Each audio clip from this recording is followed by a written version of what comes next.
Hello, everyone, and welcome to yet another UNF League of Legends Scrim stream. We're starting a bit late this time, as we're already starting the draft between the University of North Florida League of Legends team and the Dream Team. I'm pretty sure this will be a 3-map scrim, and it'll be fearless draft, so we shouldn't see any repeat picks from either side here.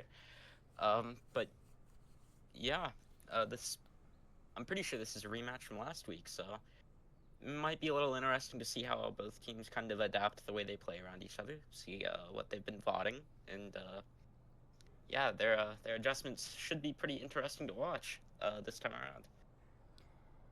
Yeah, they spent a lot of time. I can vouch for UNF. They spent a lot of time VOD reviewing last week, and we are seeing some very similar bands here with the Volibear and the Neferi. But UNF's got a handful of different bands here. Perhaps there's something new they're afraid of.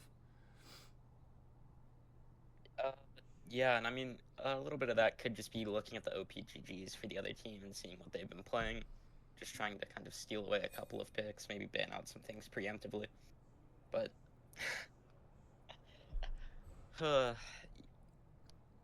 Yeah, and for UNF, Yeah, we got bot lane picking the Varus early. Very strong pick for Tyler.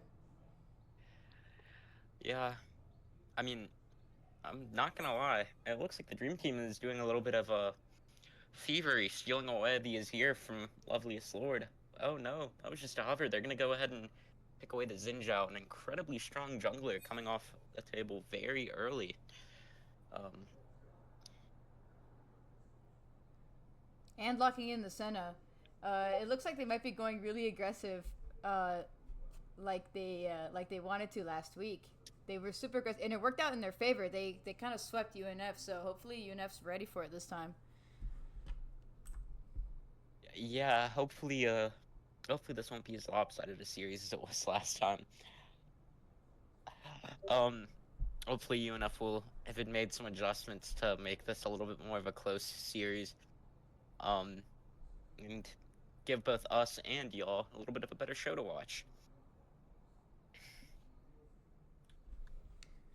And I believe that is support on Seraphine, and we've got mid lane on Ari, both really strong CC champs that have a lot of potential to go in and get out. So maybe UNF is planning to actually play safer this time. I'll say I'm not sure I've ever seen Loveliest Lord play Ardu before, so this will be a little bit of an interesting pick from him, and I can't help but wonder if that's maybe a little bit of a pick away from uh, the Dream Team. Yeah, with Silas being locked in by the Dream Team, that also is a pick away from UNF because I know that Mike Beeston has been practicing his Silas in jungle a little bit.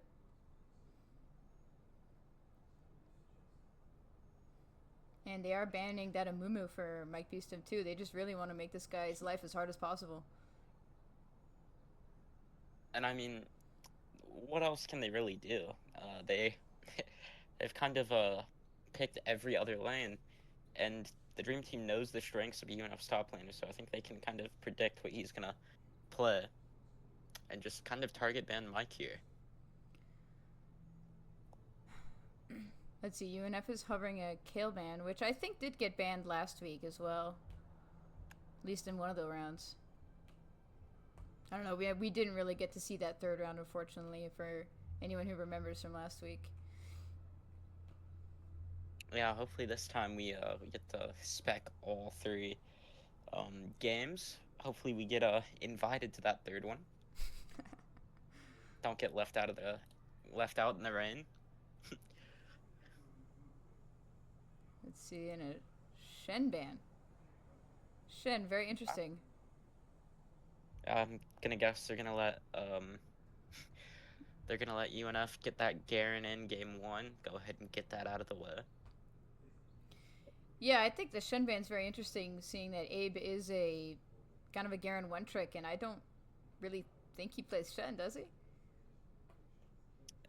Yeah, I don't think he does.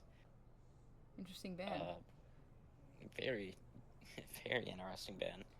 Oh, and the Dream Team's locking in Nautilus, so I think that Senna pick wasn't support. That Senna might be an APC Senna.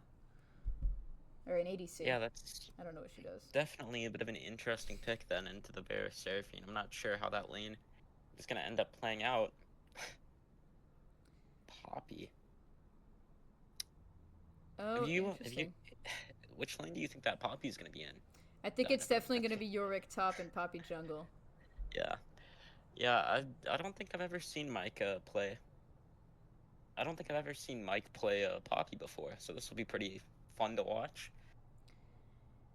Yeah, and with that Yorick split pushing, and with all the aggression from the other team members, I can kind of see how this game's going to go out. They're going to try to be getting as many towers and objectives as possible with that Yorick while constantly being an oppressive force to the rest of the team.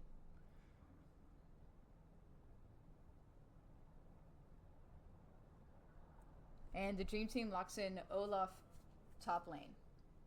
So Silas mid lane into Ari is going to be very interesting, very tough for Loveliest Lord, especially since he doesn't have much experience with Ari. Yeah, this. Not gonna lie, I think the only lane I really think will be amazing for UNF here is gonna be bot, maybe. So hopefully they can put on a bit of a carry performance here.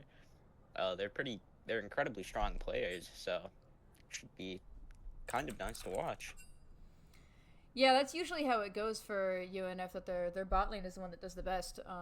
But it looks like they're kind of playing around that with Ari's got great utility that even if she's behind, she can be useful in the game. And Yorick doesn't really need to win lane. He can just split push with Maiden regardless of how well he's doing. So it looks like they know their weaknesses and they're playing into it very well. Yeah, no, I guess that's one of the benefits of like I guess that's one of the benefits of just repeatedly scrimming the same team. You get to come back and iterate on your comps. I think we saw a little bit of a similar comp to this last week. Uh, but yeah, I think we're getting just about ready to head into the actual game itself. So,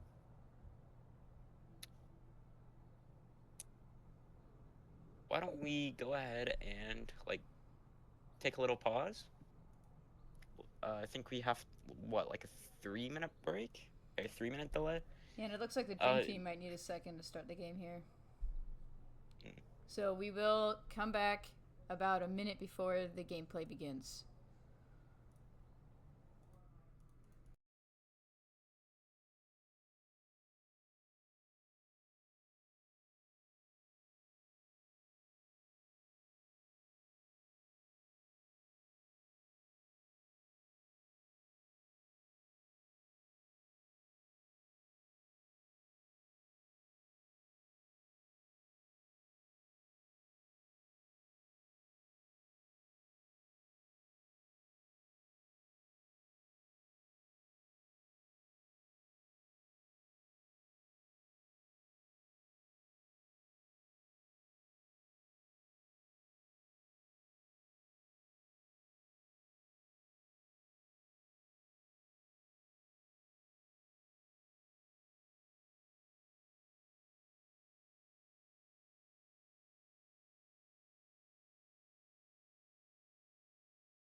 All right, and we should be loading into the game very soon here. Long wait. Yeah, I mean, honestly, I wish it was shorter. Just so we could kind of spend a little bit more time,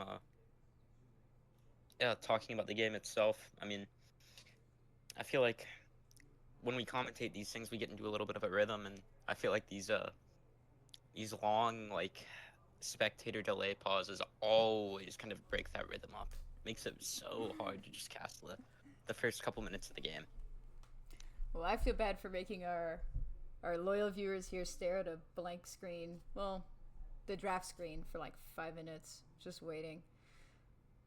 I mean, I'm sure if they played League before, they're more than used to staring at a loading screen for 5-10 minutes while someone in the lobby loads in on a absolute potato of a PC. So hopefully it's not anything new to them that would make them click off. Yeah, I'm sure they're here to watch how UNF's doing anyways. So they'll sit through anything. Yeah. See, the first game last week, didn't they five man invade enemy topside? Yeah, but I think they had a substitute jungler or something, and that was kind of just a play that he called super early to kind of just upset UNF's mental.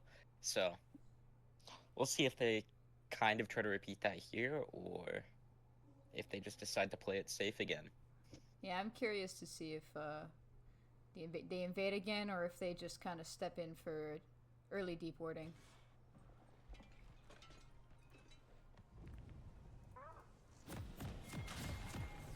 All right.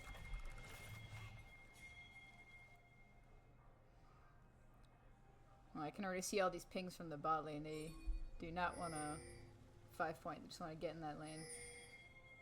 Seems Seems a they want little a bit bush more camp. like, yeah, it's not going to be a 5-man invade, it's going to be a 5-man bush camp. This is going to be really unfortunate for Jack Frost and Amber Dragon. I mean, that depends on if they decide to face check a bush. And I mean, look at this. They're all very slowly. Jack Frost is going to see everyone come in. Let's see if he can dodge the hook. Nautilus flashes in. That looked a little bit more like an execution than a 5-man invade. That's kind of incredible aggressive early play from the side of the Dream Team there. But it's going to cost them both summoners on their Nautilus there. That could put them a little bit behind in laning phase. Especially because the Sylas got the first blood there. It did not go to the Senna, so she's just going to have to get that little bit of assist gold, which doesn't go that long when it's split 5 ways. Yeah, but his good news though is that Amber Dragon was not in that bush with Jack Frost, leaving it to only be 1 kill instead of 2. And I mean, during that whole 5-man little bush camp kill, it looked like Mike Beeston went and wandered up into the red side of the Dream Team. He's going to go ahead and pop a ward on the red buff. He's going to see they're starting there. Sylas is going to kind of come up, maybe expect a little bit of a super early gank there, but I think all this is going to do is upset Mike's first clear time and really get him kind of behind in tempo here. Because I want to say Poppy has a fairly slow level 1 first clear time. Oh, top lane seems to be trading well. They're just kind of beating each other up a little bit. Nothing much going on mid lane either, just both sides passively farming. And I mean, Finn's actually up 1 level. I think Sylas getting that early 300 gold lead is just going to go ahead and try to play safe under tower. Maybe not try to take any big risks super early. Wait for Xin Zhao to finish clearing his camps. Yeah, I can see Xin Zhao hitting a bit of an early gank here, seeing how pushed up Lovely's Lord is. So that might be really unfortunate news for Lovely's Lord.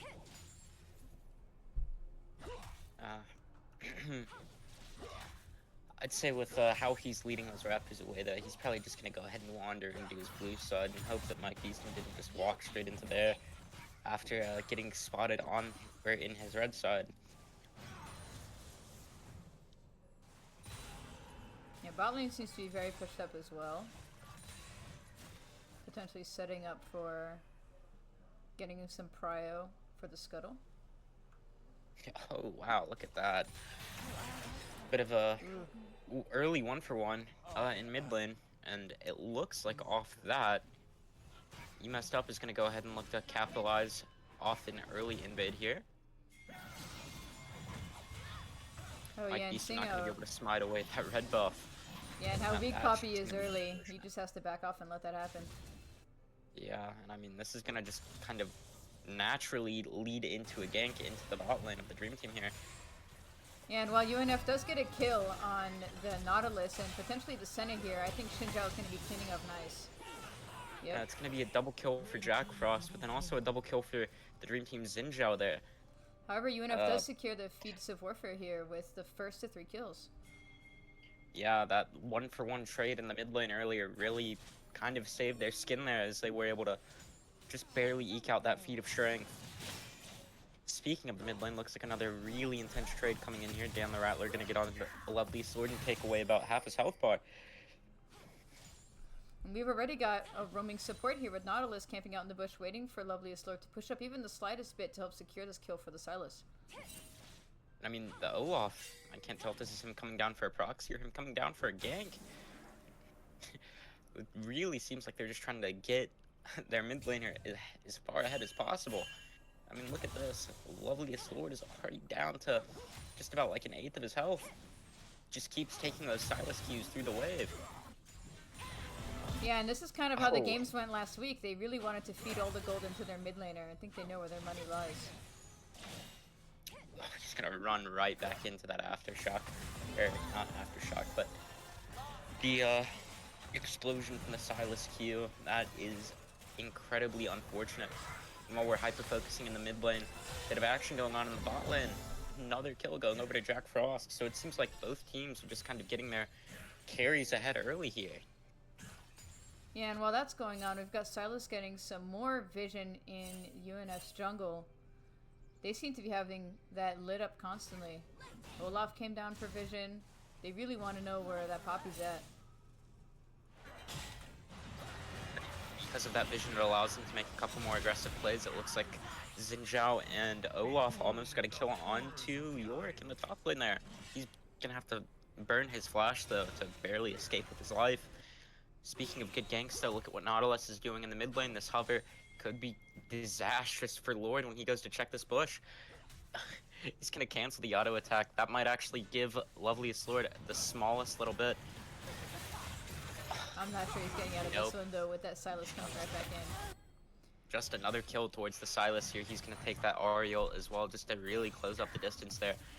Maybe there would have been some chance for him to go even there if the Nautilus hadn't been there as well.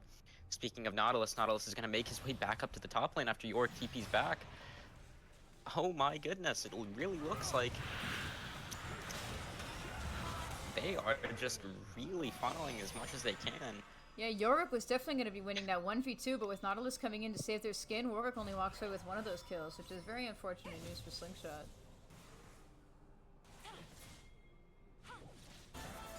Mike Beeston wants to do this dragon here, and with Nautilus just having backed, bot lane prio has kind of been secured for minutes now, and I don't think much is going to be stopping them here. I do think they have to be kind of careful about this Silas kind of roaming down here. And I mean, I think they're going to have a pretty telegraphed Drake take here. This Finn is going to come down to roam forward as well. Look at this, Amber Dragon's gonna get caught out here, gonna get jumped onto by the Xin Zhao after getting rooted by the Nautilus. Gonna try to get away with their life. Senna's gonna hit the root, and that's just gonna be yet another kill towards the Silas of the Dream Team. I think Amber Dragon wasn't quite aware of how many people were coming through that bush, because she was overextending a little bit, but she normally gets away with it. Not when there's 4 people coming though. Yeah, and I mean, with how much... I mean, when you look at the comp of the Dream Team, there's just so much CC, so much ability to kind of ensnare UNF and just, like, let the Xin Zhao or the Silas get on top of whoever gets rooted or stunned. And that's kind of just really good drafting from them. Like, can't really take it away from him. It's just good drafting, and it's really getting their laners ahead. Silas is gonna go ahead and take a roam up here to look at the Void Grubs. They see Mike Beeson trying to get the scuttle there, but they're gonna just chase him off that and chase him into his blue side. I think they're just gonna go ahead and take these 3 grubs. Yeah, and Olaf just secured top prio, so he's gonna be roaming down too to really make sure that Poppy cannot get even one of these grubs.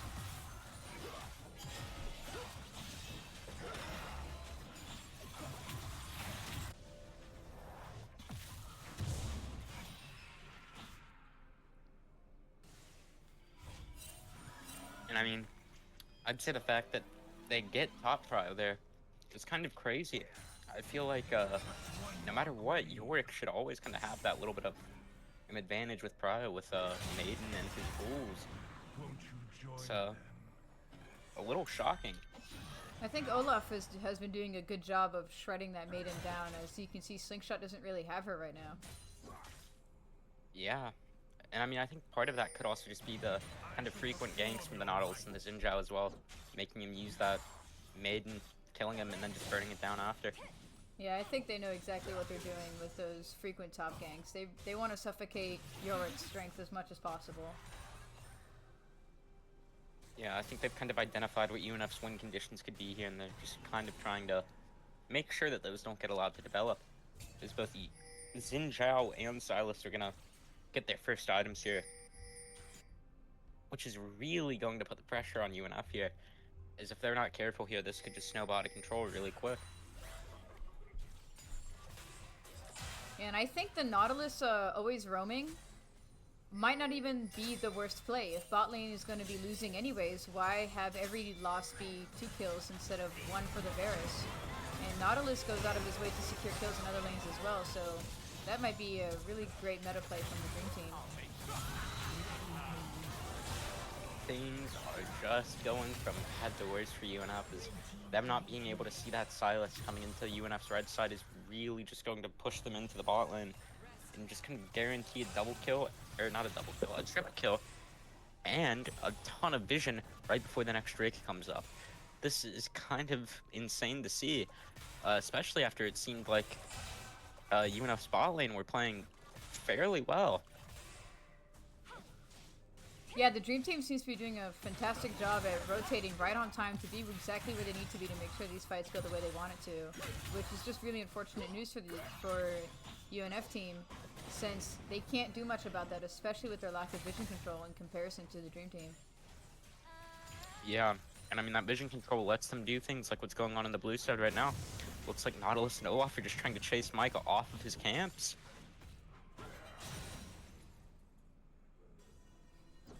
Yeah, and Yorick tries to come down and collapse on this Olaf, but I'm not so sure they have much of a chance, especially with this Nautilus hiding here, ready to get Poppy.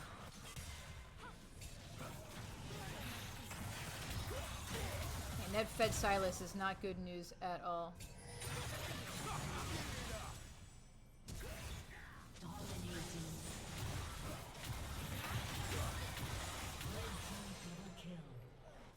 And that makes Silas's 9th kill. He is incredibly fed right now. He is definitely the biggest terror on the Dream Team for UNF right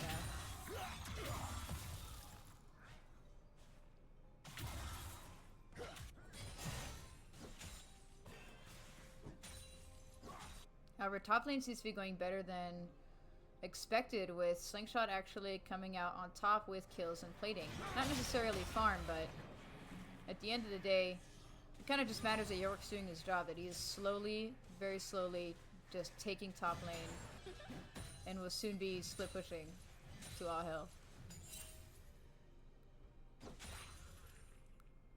Yeah, and I mean, once he gets that first item, it should be much, much easier for him to go ahead and steal away even more tower health and more farm. Went ahead and rushed skill caps earlier, kind of hoping to build a little bit more tanky, I guess, to save his life. Yeah, and it was a smart decision, seeing how well he's doing now.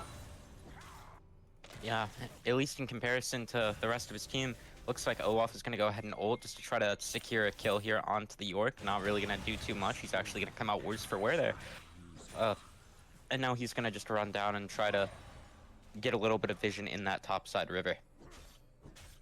Yeah, Yorick did a great job playing against that Olaf ult, and he's turning these fights around for him after, especially with how horrible it went early with those ganks and getting Olaf an early kill. Yeah, I mean, speaking of ganks, looks like a gank from both junglers is going to make this into a little bit of a team fight as well. Although I think the numbers are kind of more in the favor of the Dream Team here, although that Poppy ult is going to come through and look to equalize. But the Sylas coming up just in the nick of time is going to make it just terrible, terrible, terrible for UNF. Because I think Finn is going to have to defend this tower all by his lonesome. He's going to look for the big REQ here.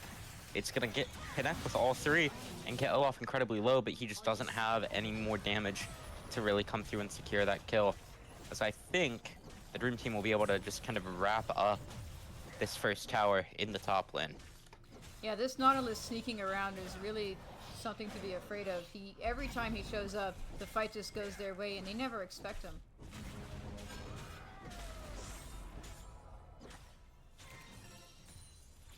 And bot lane honestly isn't even going that well for UNF. That Varus only has 3 kills, so this Senna understands what she has to do with the Nautilus always missing. Play safe and under tower, and it's really been working out. Jack Frost isn't fed at all. That big root from the Seraphine, they're gonna just barely buy them enough time to get out there. As the Sylas and Nautilus are both just kind of fiending for one more kill. Like, all they want, I think, is to just snowball out of control. And I mean, I think that's kind of already happened at this point, granted. So, I mean, Sylas is up 2 items at this point. 15 minutes, or not up 2 items, but he has 2 items 15 minutes into the game. Which, honestly, I think is a little bit insane. At least at this level of play. Yeah, he's kind of at the point where he can just show up wherever and get the kill if he really wanted to.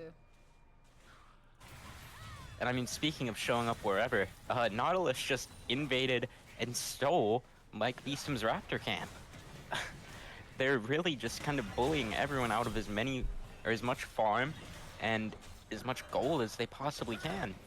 And speaking of getting bullied, Slingshot is just gonna get dominated there in the top lane by Olaf after he burns his ult and both sums there to get onto him. Yeah, really tough to see. And they really are doing a good job with all of this. UNF is down in farm in almost every lane besides bot, and everyone on Dream Team has got something going on with their KDA that is left to be desired by UNF.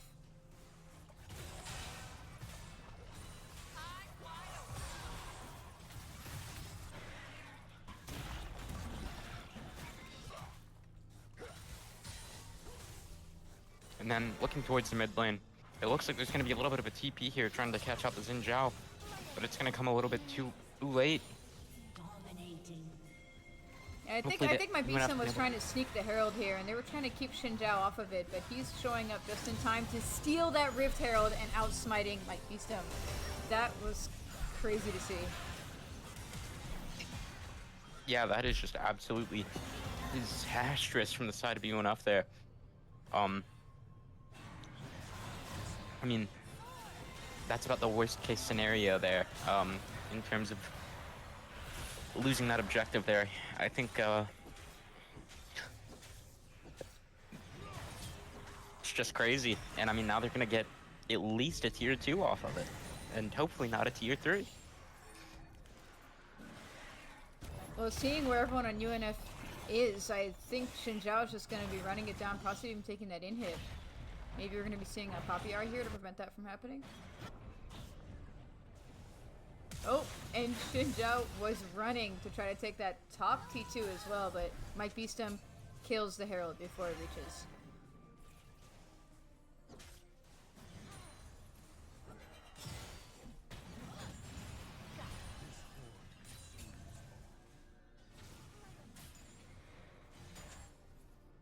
I think Dream Team knows that all of UNF showed up in top lane because they are just booking it for this dragon, knowing that they are going to have vision control here, which is exactly what they need to secure it.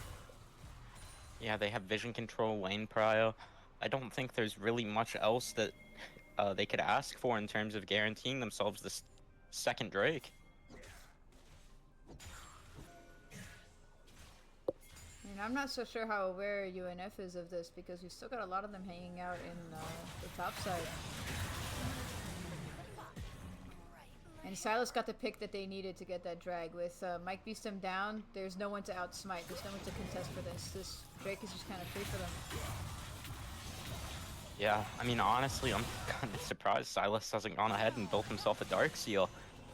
uh, uh, I mean, I think he'd probably be getting fairly close, if not already at 25 Magi stacks at this point if he just started out with it. Yeah, his scaling would be horrendous, and it would be even more of a sweep than we're seeing now. Yeah, and I mean, I'm kind of surprised Sinjao doesn't have a little bit more in terms of items as well. Another kill gonna go onto the Olaf there, getting onto the York. I'm gonna see if he can try to run away here. Sinjao and Nautilus are gonna show up just to kind of peel him out. Senna's gonna give him a little bit of a heal. And he is frustratingly quick for anyone in UNF to catch up with. Yeah, although Nautilus is gonna get rooted under the tower, that kill is gonna go over to the Varus UNF, so he's getting at least a little bit of consolation gold here. Although I'm sure that the UNF would really rather have a lot more than just that little bit of gold going towards their Varus there. Yeah, with Dream Team 10,000 gold ahead, these little kills aren't really doing much to put a dent in that deficit. Yeah. And I mean, at this point, I think it's not a matter of if the Dream Team is going to win the game. It's kind of just a matter of when, with how much of a massive lead they've kind of built up here through securing kills early in lane, and then just kind of making very smart, intelligent plays to really kind of make sure UNF has absolutely no ability to come back. Looks like there's going to be a little bit of a fight in the top lane here. Poppy's going to slam the Olaf into the wall, going to knock him off. He's going to be found there.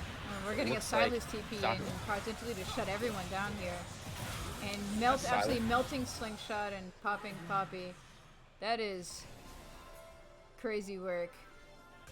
Yeah, I mean, that was a great initial play there from UNF, but I mean, it didn't really matter in the long run because they kind of overstayed and got melted there by the incredibly fed jungle and mid there from the side of the Dream Team. And it looks like they're just going to use those 2 picks to go ahead and secure this Otacon. And I guess just continue to push down with this big lead. Yeah, it sucks for UNF that Silas can really just teleport wherever he wants and get all those kills. So I don't think it really matters how smart UNF plays it. As long as Silas is around, it won't work. Yeah. I mean, him having these 3 items and the feats of strength on his boots is just giving him such a big lead. Not just in terms of gold, but in terms of stats. I kind of wish I could see his AP right now. Just to kind of 502 is kind of an insane number to have right now. Only 20 minutes into the game. On. Yeah. Yeah, it's insane.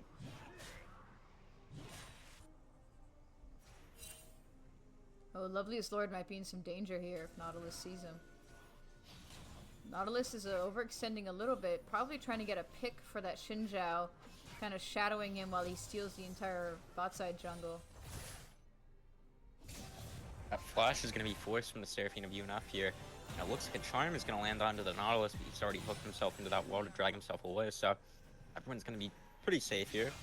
UNF's going to be a little bit worse off after that trade, having to trade some Psalms.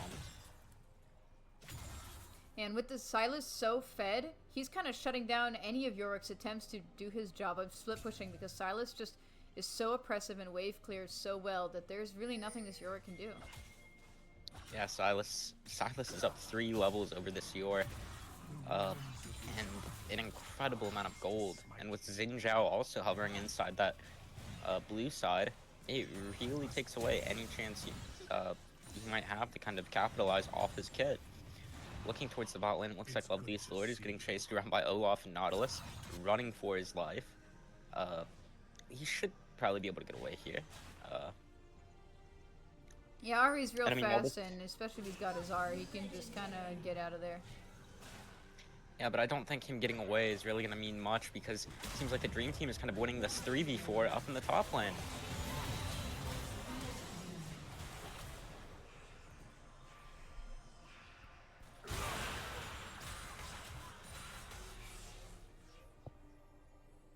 Yeah, it seems part of their plan that they want to keep Loveliest Lord separated since, again, even though he's behind, Ari's kit is very useful for getting out of these team fights that they are starting, and with him not there, they just get to kill everyone, and they're only leaving Warwick to protect the tower, and he's not good enough. He just can't match the wave clear and damage of Silas and Senna. Yeah, it looks like a big shutdown there for UNF's Poppy. Gonna get that kill on Silas under their tier 3 in the top lane. It might be some finally getting that shutdown. It's really fortunate for them, but it would be great if that gold went to someone who's doing more of the carrying for their team. But I mean, it's still a 12k gold lead for the side of the Dream Team. 12k and almost 20 kills. And it looks like Olaf is going to get rooted here by the Verisar. Not really going to be able to follow up with much else than getting down half his health bar. Yeah, and yet again, Nautilus is there to stop UNF from securing what would have been another kill on Olaf. He's just always where he needs to be. Yeah, just very heads-up play from the Dream Team's Nautilus here.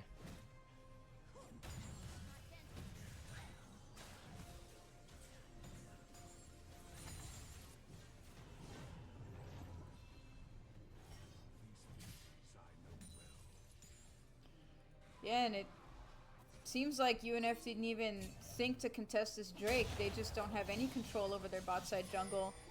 I think they know how warded it is in there too. There's just nothing they can really do about that. Yeah, the vision control and then capitalizing off that vision control has just really kind of been what's separating both teams here. It's a little insane, to be completely honest, just how coordinated the Dream Team is here. Yeah, and with Mike Beestum desperately trying to collect any farm he can possibly get, Xin Zhao just keeps starving him and keeps stealing as much as he can, leaving Mike Beestum almost 100 CS behind. It looks like the Dream Team is going to go ahead and try to look for this Baron here. Nautilus is going to come down and kill the tier 3 in bot lane, as well as the Ahri of UNF. York is going to walk over to the Baron pit to try to get a little bit of vision on it. He's going to get chased away very quickly by all 4 members of the Dream Team that are on this Baron. UNF is going to move its team up to Baron to try to look for a steal here, but I think this might just be too little too late. Mike Beestum's going to come in, he's going to get stunned away. He's not going to outsmite, he's going to get caught out. Big Seraphine ult there hitting 2 people, but I don't think it's really going to matter too much, is once the charm wears off, there's not really going to be anyone left from the side of UNF standing, and I think that might just be the end of the game here. Yeah, with Baron taken and with all of UNF down except for Ahri, I don't think there's going to be much they can do to stop this pushing. They might just be ending the game here.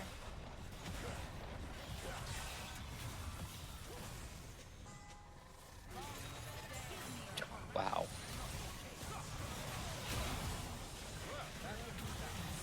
Man, that Ahri just explodes under tower.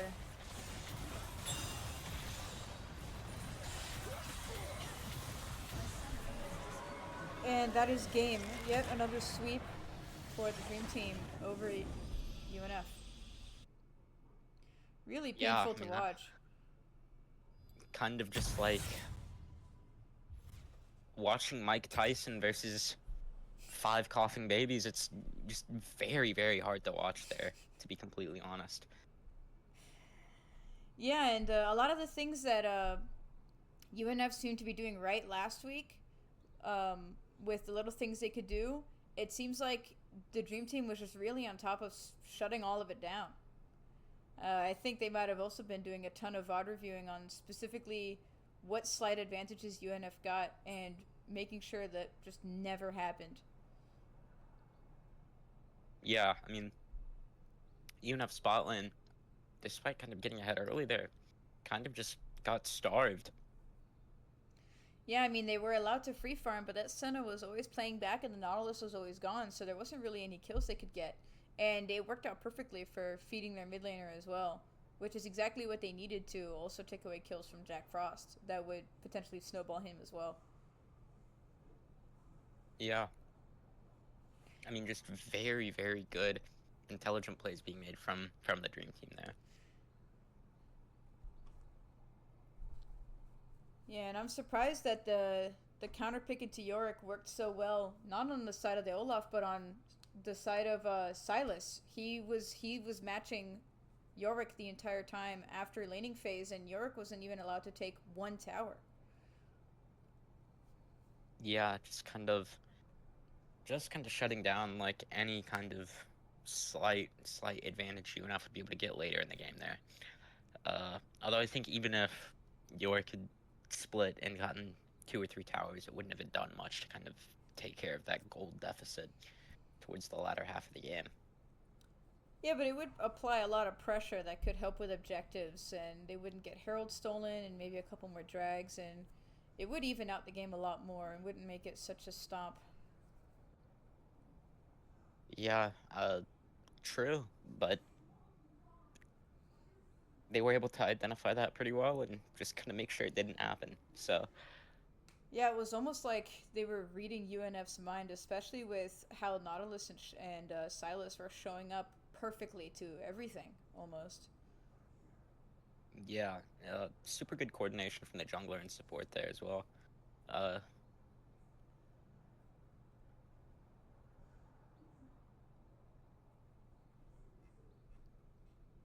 And what a game. I wonder what these comps are going to be looking like going into the next game.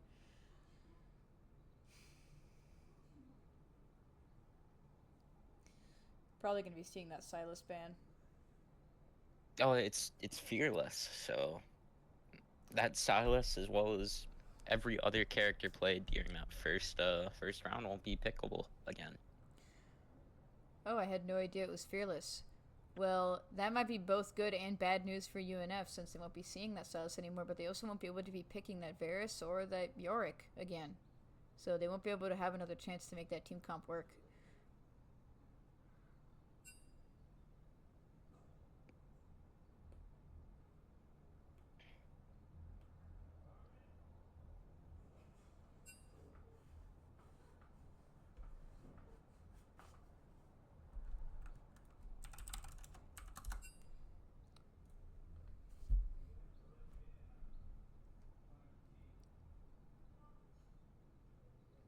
We should be seeing this drafting happening very soon. Yeah, there we are.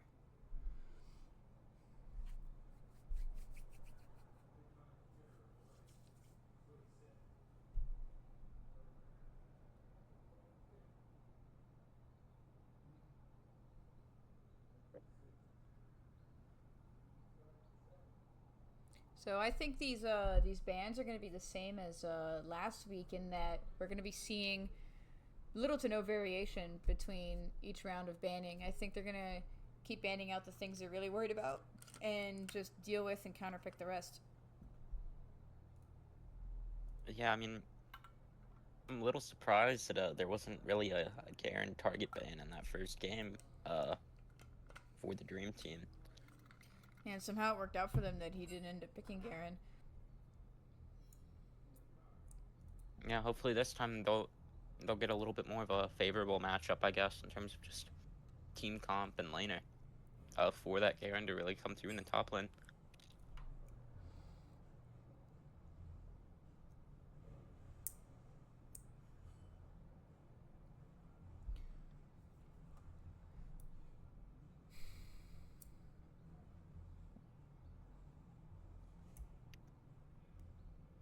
Any second now.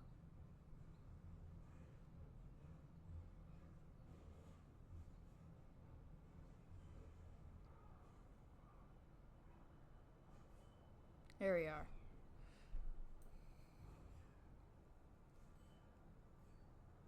Yep, so they're banning Neferi again. Same ban as first round.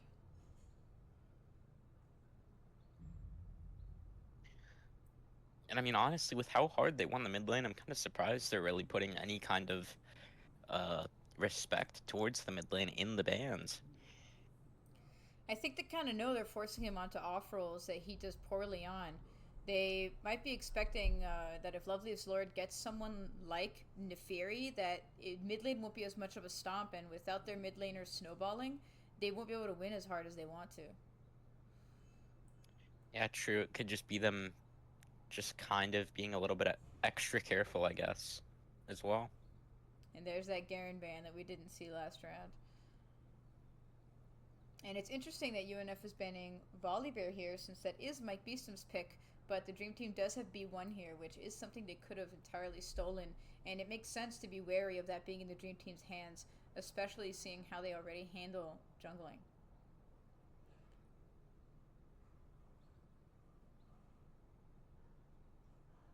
Kaisa is also a repeat ban from UNF. Wonder if we're gonna see that Zeri come through as like a third repeat ban in this first little phase. I think it'd be about the same first 3 bans.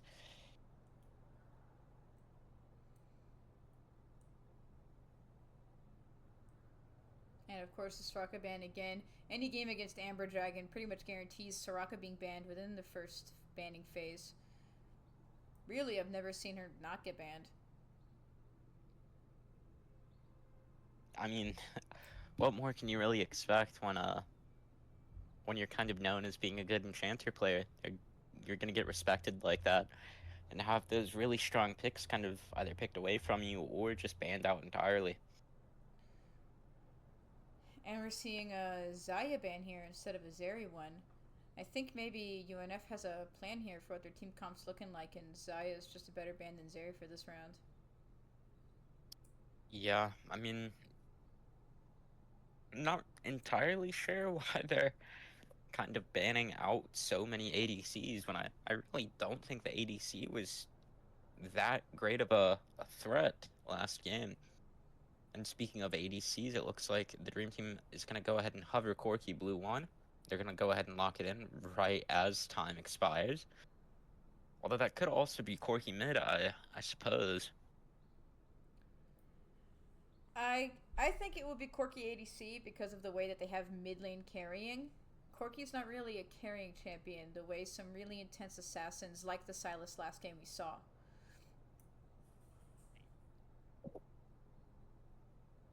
UNF is going to go ahead and red one an Ezreal pick here just to kind of go ahead and pick that. Yeah, I'm not sure Ezreal if is a that's. very comfortable pick for their bot lane. So he's doing something he's used to down there, which is great. Although, I mean, could that be an issue later on into the game? Or later on into the kind of series, I suppose, though? Because I feel like I've only ever really seen him play Varus and Ezreal. I'm not sure if he's that comfortable on much else. And it looks like UNF is going to go ahead and put Mike Beestom on that Pantheon. Oh, and that In the Zeri they jungle. banned last time is coming in. So I think you were right. I think it is Corki mid lane with that Zeri ADC. Which honestly makes me kind of wish that UNF had banned that Zeri out with their third ban in there. Probably would have been better to just kind of go ahead and get all of those super strong champs out of the way.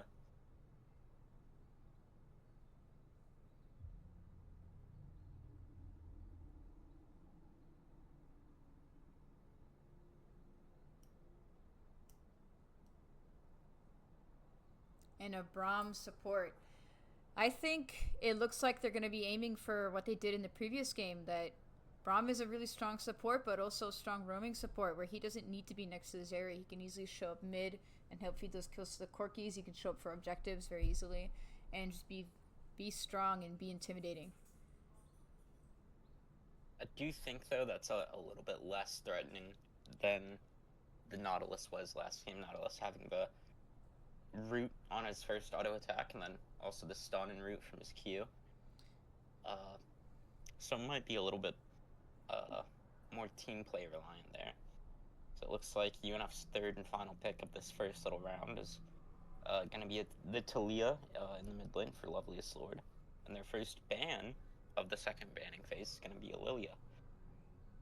And I mean, I'd expect the Dream Team to kind of just target the support in the jungle of UNF pretty hard, or the support and top laner of UNF pretty hard here. Is they're going to go ahead and ban out Karma. And it looks like UNF is going to also give the Dream Team's top laner a little bit more respect. They're going to hover the KO ban. They're not exactly going to lock it in. I wonder if there's some discussion going on about banning anything else. They're going to go ahead and lock it in, so it must have been a pretty short conversation. So we'll go ahead and see what the very last ban is here, and then hopefully see what these last 4 picks are kind of quick. It seems like Dream Team's onto what UNF's doing with building a really strong team fighting comp and kind of banning out those champs that their top and support are comfortable with playing in team fight, trying to make this really hard for them to really put together. Yeah, that blue 5 ban and coming onto the Jax is honestly a little surprising for me. I think Slingshot has some better champs, especially in team fighting comps. So I wonder if this will end up biting Dream Team as the game goes on. Looks like Nami is going to be UNF's support pick here. Very strong enchanter pick. Very good to kind of pick away for these later games too. Yeah, in UNF, whenever they get red side, they always leave their top laner as the ultimate counter pick at the end there, but a part of me's kind of expecting to see a Malphite pick here.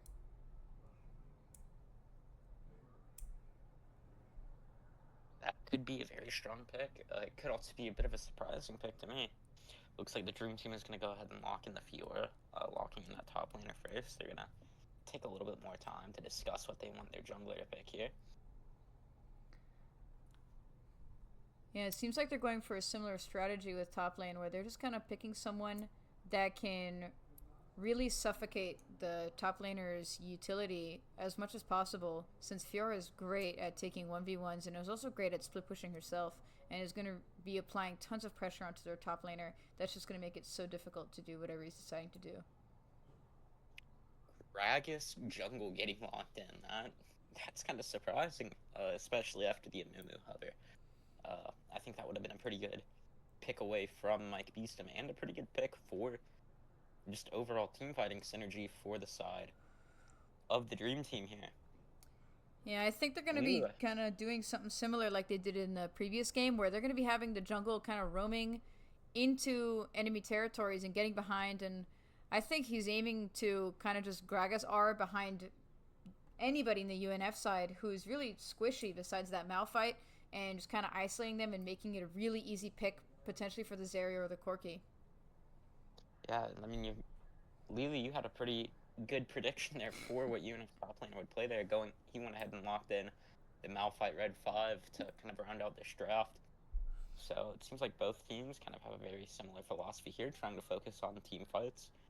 And we'll see if that's how it actually plays out, or if it's just kind of another one-sided stomp like it was last game.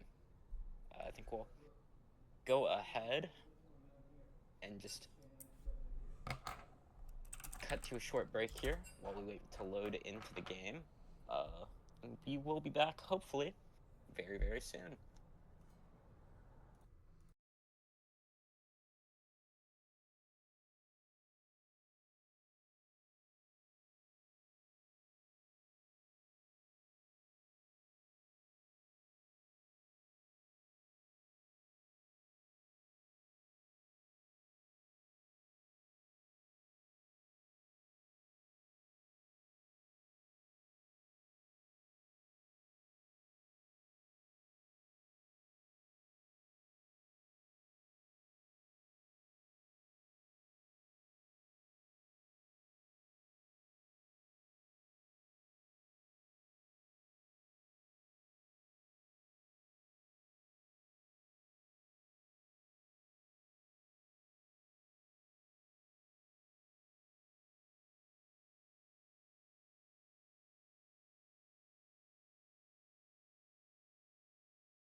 And we should be loading in here in about 5 or 10 seconds.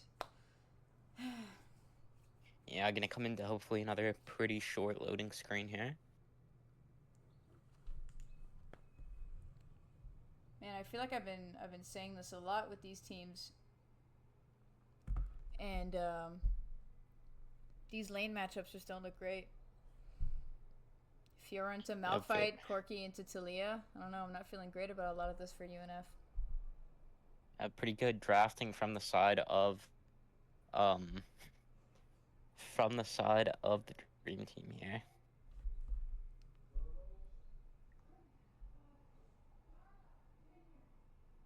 Though I also think some of the lanes, like the bot lane and the jungler, decent picks from the side of UNF here. So we'll see.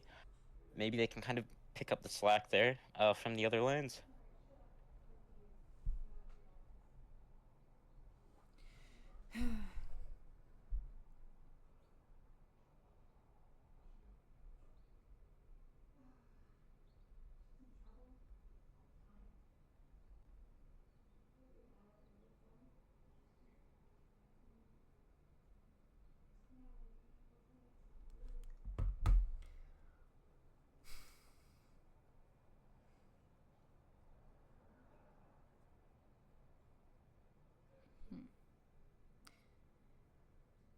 Oh yeah, I was trying to remember what I wanted to say about Mike Beeston's Pantheon pick, and I just remembered.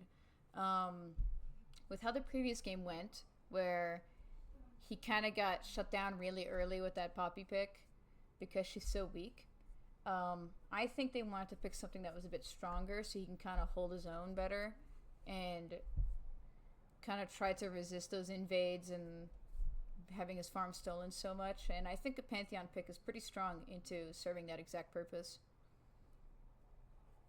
But I mean, with how late the Dream Team was kind of invading there, basically up until the very end, I'm not sure if this Pantheon is going to be able to kind of stick with how much strength the Dream Team could possibly get later on into the game. Yeah, Pantheon is known for falling off late game, but I think that's kind of the least of their problems, seeing as they have a hard time even getting there.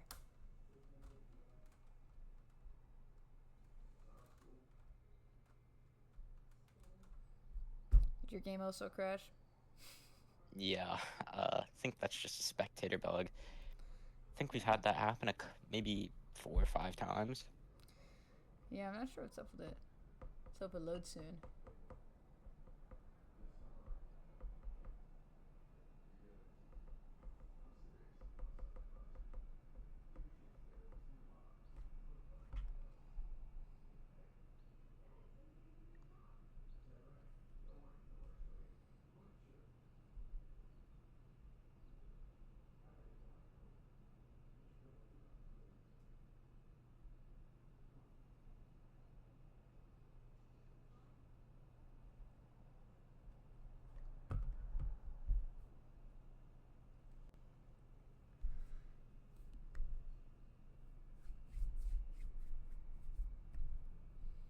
Let's hope it loads this time.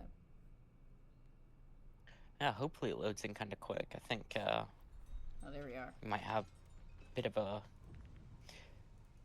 bit of a longer delay, maybe 4 or 5 minutes instead of the normal 3 here.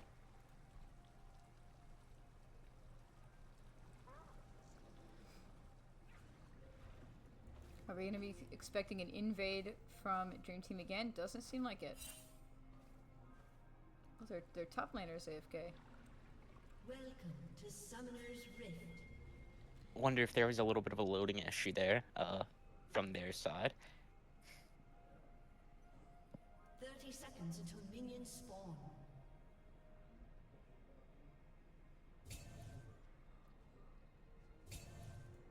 Yeah, it seems they're both just 5-manning pretty passively.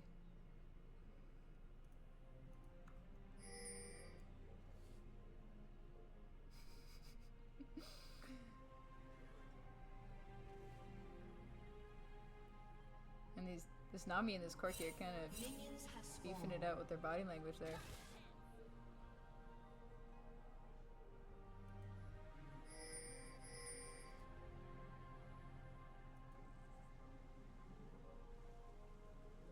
both teams just gonna kind of take some. Oh wait, look at this. Looks like Finn's gonna get caught out there looking at something else there. Oh, and he doesn't come out dead.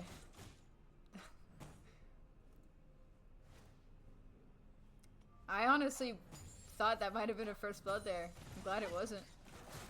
It might be I now. mean, it's not over yet. I mean, it looks like he's gonna be able to secure that first kill there. Very unfortunate that Finn got kind of caught out there. Probably looking somewhere in his jungle. And trying getting to... that TP early. Not good. Oh, news. wow. That is not good at all. I hope Finn doesn't mind that I'm laughing at him right now. It's kind of funny. I'm sure he does, but he needs to just not be looking at his screen there. I don't know. That's kind of crazy that.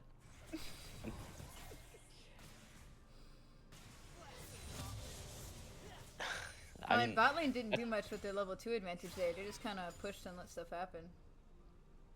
Yeah, well, they have a decent health advantage over this area of the Dream Team here. So I'm sure they're just kind of trying to develop that a bit slowly. Maybe just try to play out this lane a little bit longer.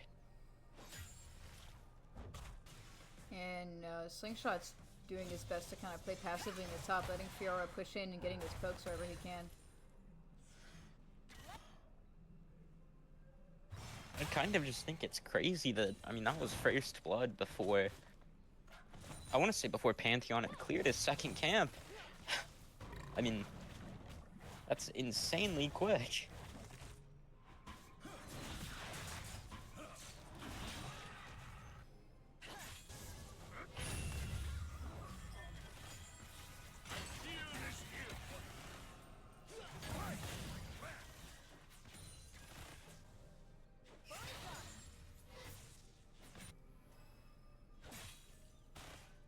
Yeah, in top lane, Slingshot's a bit behind in farm from playing so passive, but I think this might be working out in his favor, since he's getting to stay alive and just kind of scale.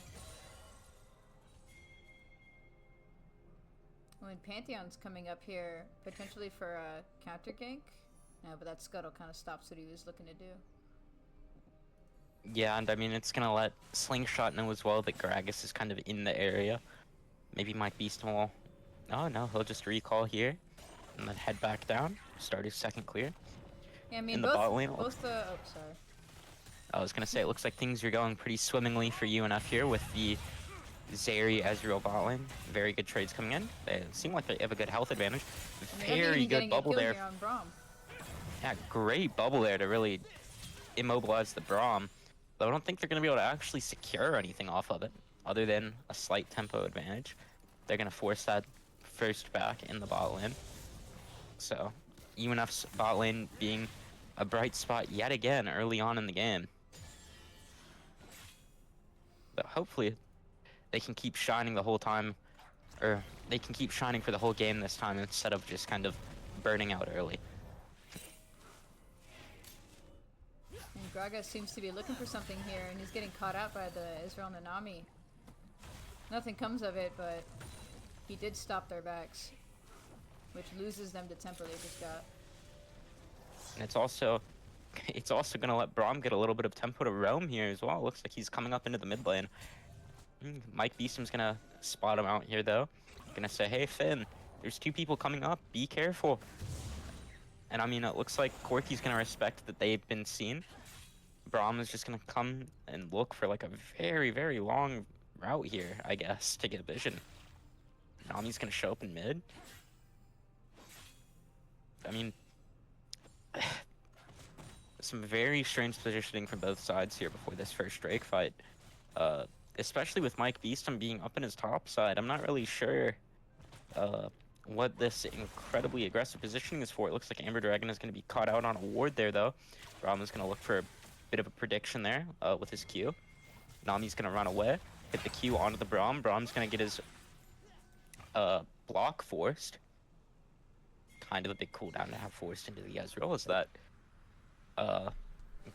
deletes one projectile.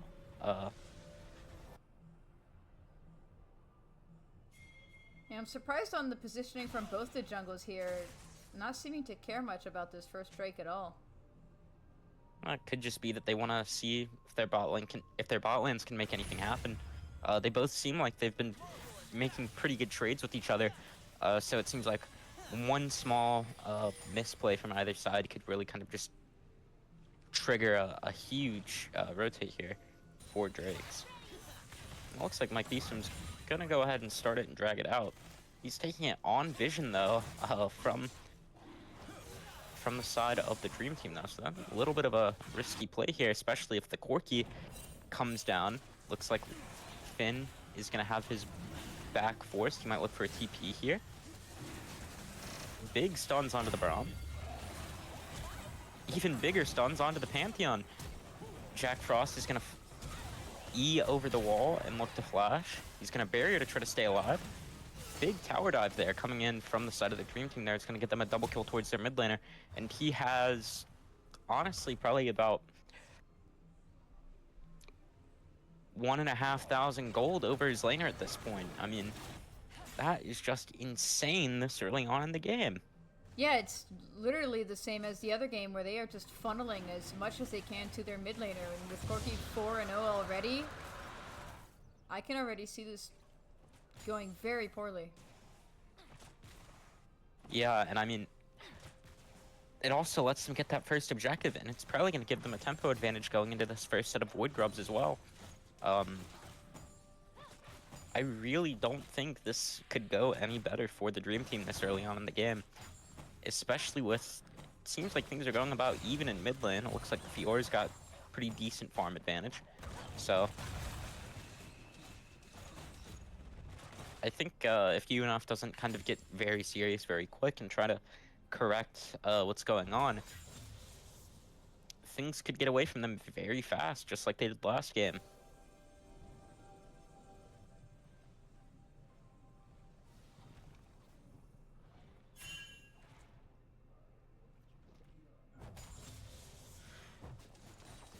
And it seems like we've got both supports roaming here for the Void Grubs. But I'm not so sure UNF can be making much happen here. Potentially looking for a steal. I mean, looking at the top lane, it looks like Fior's been caught out here. Good Pantheon ult gonna come down for the isolation. Braum's W is gonna come in, give her that little bit of extra armor to try to keep her alive. Pantheon's gonna W in to the Dream Team just to try to secure that kill. He's going to get it, but it's going to end up killing him and Slingshot. Looks like Loveliest Lord and Amber Dragon are just gonna try to get out with their lives here. Amber Dragon's gonna bubble the Braum just to kind of keep him away from stunning Talia off his passive. It's not gonna work in the long run though, as Nami is gonna be the only one out of that 4-man engage to get out with their life. Yeah, that kind of went exactly how I suspected with that Gragas, that with his R, they can just very effectively separate everyone on the UNF team, and with all of them being squishy, they're easy to handle one by one and just kind of pick and take out. And that went exactly as they hoped.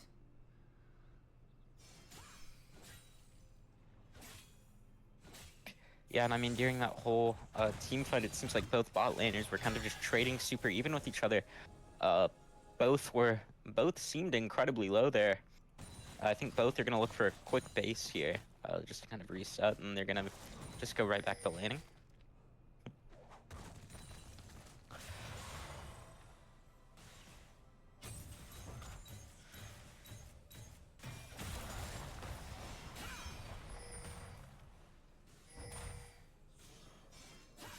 And Fiora is starting a little proxy farm here on Slingshot. And Pantheon is here just in time to put a stop to her and potentially secure this kill. I think she's gonna get out with the blast cone. She's just barely gonna escape with her life. That is kind of crazy that happens. Yeah, very unfortunate they couldn't secure that kill, but they did shut down her proxy very quickly. Speaking of barely getting out with his life, it looks like Loveliest Sword almost got a nice little combo onto the Corki in the mid lane there. That, if he had managed to pull that off, that would have been a great 600 gold shutdown for him to secure fairly early on in the game. Look at this, in UNF bot side, it looks like the Braum of the Dream Team is just going to do a little bit of harassing there, trying to catch out Amber Dragon as she heads back to lane. All this roaming, though, puts him at a pretty significant XP disadvantage. He's still level 5, so he doesn't have that ult to kind of team fight with, while the Nami has hers to kind of peel for her Ezreal here if they look for a tower dive. And we're seeing here that UNF is aware that Gragas is invading the bot side, and Mike Beestum tried to counter invade, but there's just nothing there for him to take. Yeah, it looks like he's going to go ahead and just ult into the top lane to try to get any gold he can. He's going to get that kill, so he shouldn't lose too much gold in the long run from that invade. But I mean, I think I'd rather that be going to my Malphite there, if I'm completely honest. Well, I feel like Malphite's mostly there for his utility, so I'm not so sure how much he really needs those kills. He's just got a really powerful R. Yeah, and I mean, I'm sure picking that, they're pretty happy that Silas was off the table. Oh, if we look at the bot lane After that here, I first think game. this Nami might be done for. Yeah, another kind of great harassing play from the Dream Team support here, just kind of catching out Amber Dragon as she makes her way back to lane. It's also going to make the Ezreal of UNF incredibly vulnerable here to a tower dive. Although I don't think they're actually going to look for anything here, as the tower and Ezreal are both way too high in health. But I mean, that should give them pretty great prio just to move on to the second Drake of the game. Which I think will put them even further ahead than they were at this point last game, as I think UNF had managed to actually get 1 or 2 jungle objectives early on in the game. Yeah, I think they were only able to secure 1 Drake. They had Herald stolen from them, they were shaking off Void Grubs. I think they only got that first Drake, if I remember correctly. But I mean, if I'm UNF at this point, I'd take that 1 Drake over whatever we're getting right now, because right now we're getting nothing. The first 2 Drakes and the first set of Void Grubs, well, the only set of Void Grubs has gone over to the Dream Team at this point. Yeah, and right here I think we might be seeing Corki finishing off that Talia, or maybe a shutdown? No, they just trade each other well. I think it's kind of crazy how fed this Corki is and how Talia is putting up quite an even fight with him. Yeah, I mean, it kind of makes me wonder if this lane would be going much different had Corki not gotten that super early lead with that first blood.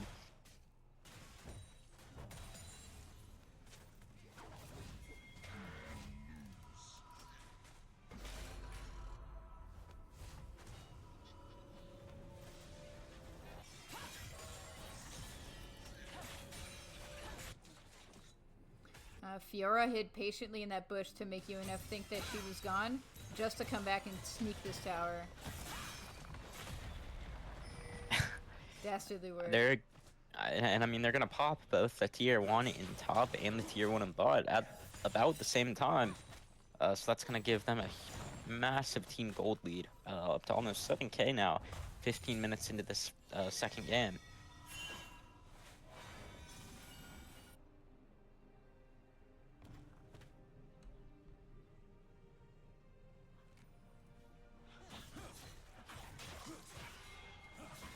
Yeah, Mike Beeston doesn't seem to be struggling so much with his farm and with those invades this game, but Gragas is getting his gold elsewhere, which is showing up to these sneaky places where he just bush camps, hits an R, and gets that isolated kill.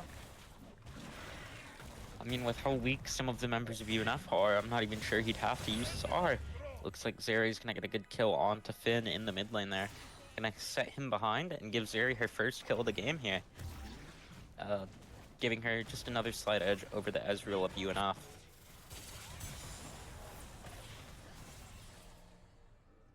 Yeah, I think Dream Team just gets this Herald with no complications. They've just been kind of giving every objective to the Dream Team. I mean, I'm not sure they can really contest them. I think they have to give them. Because it looks like Finn is finally going to get his first item. And it looks like Zeri is going to get her second turret, getting the tier 1 in mid all to herself. So that's just even more gold getting funneled now to the ADC of the Dream Team.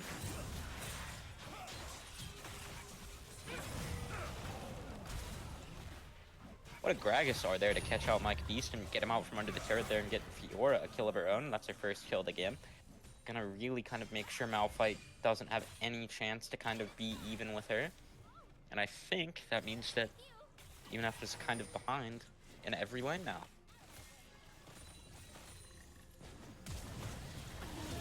Oh my goodness, wow. What a flash. Looks like the Dream Team's gonna go ahead and drop the Herald in mid, go ahead and get this tier 2 cut down. And I think with how low the turret is, they'll get a second charge. They'll get to go for the tier 3. Yeah, it seems like UNF is just too busy dealing with fights elsewhere to be able to really attend to this Herald here. Look at this, they're actually driving it into the bot lane. They're gonna look the tower to have Jack Frost off that. The Zarya is gonna come in, and it's gonna give the kill right over to the Corki. Yet another 300 gold going over to the Corki of the Dream Team. See, that's exactly what they tried to do last game, was driving it from the T2 in mid to T2 in top, but it didn't succeed that time because they had broken the Herald. Kind of funny to see it work this time. I mean, I'm honestly kind of surprised they didn't drive it top and just get the turret for free there. But I mean, I'm sure that extra kill just kind of does a little bit more for the side of the Dream Team there. Mike Beeston gonna flash for nothing in the top lane there, looking to catch out the Fior there, but he's just gonna be a little bit too late to really capitalize off her being so pushed up. Yeah, there wasn't even vision there. She's just very aware of what's happening here top and isn't letting herself get picked off so easily.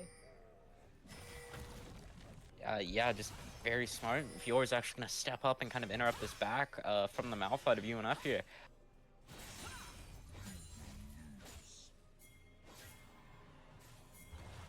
Speaking of interruption here, it looks like Mike Beeston is going to get interrupted going for his Raptors here, and it's going to end up with the Talia of UNF getting killed by Zeri.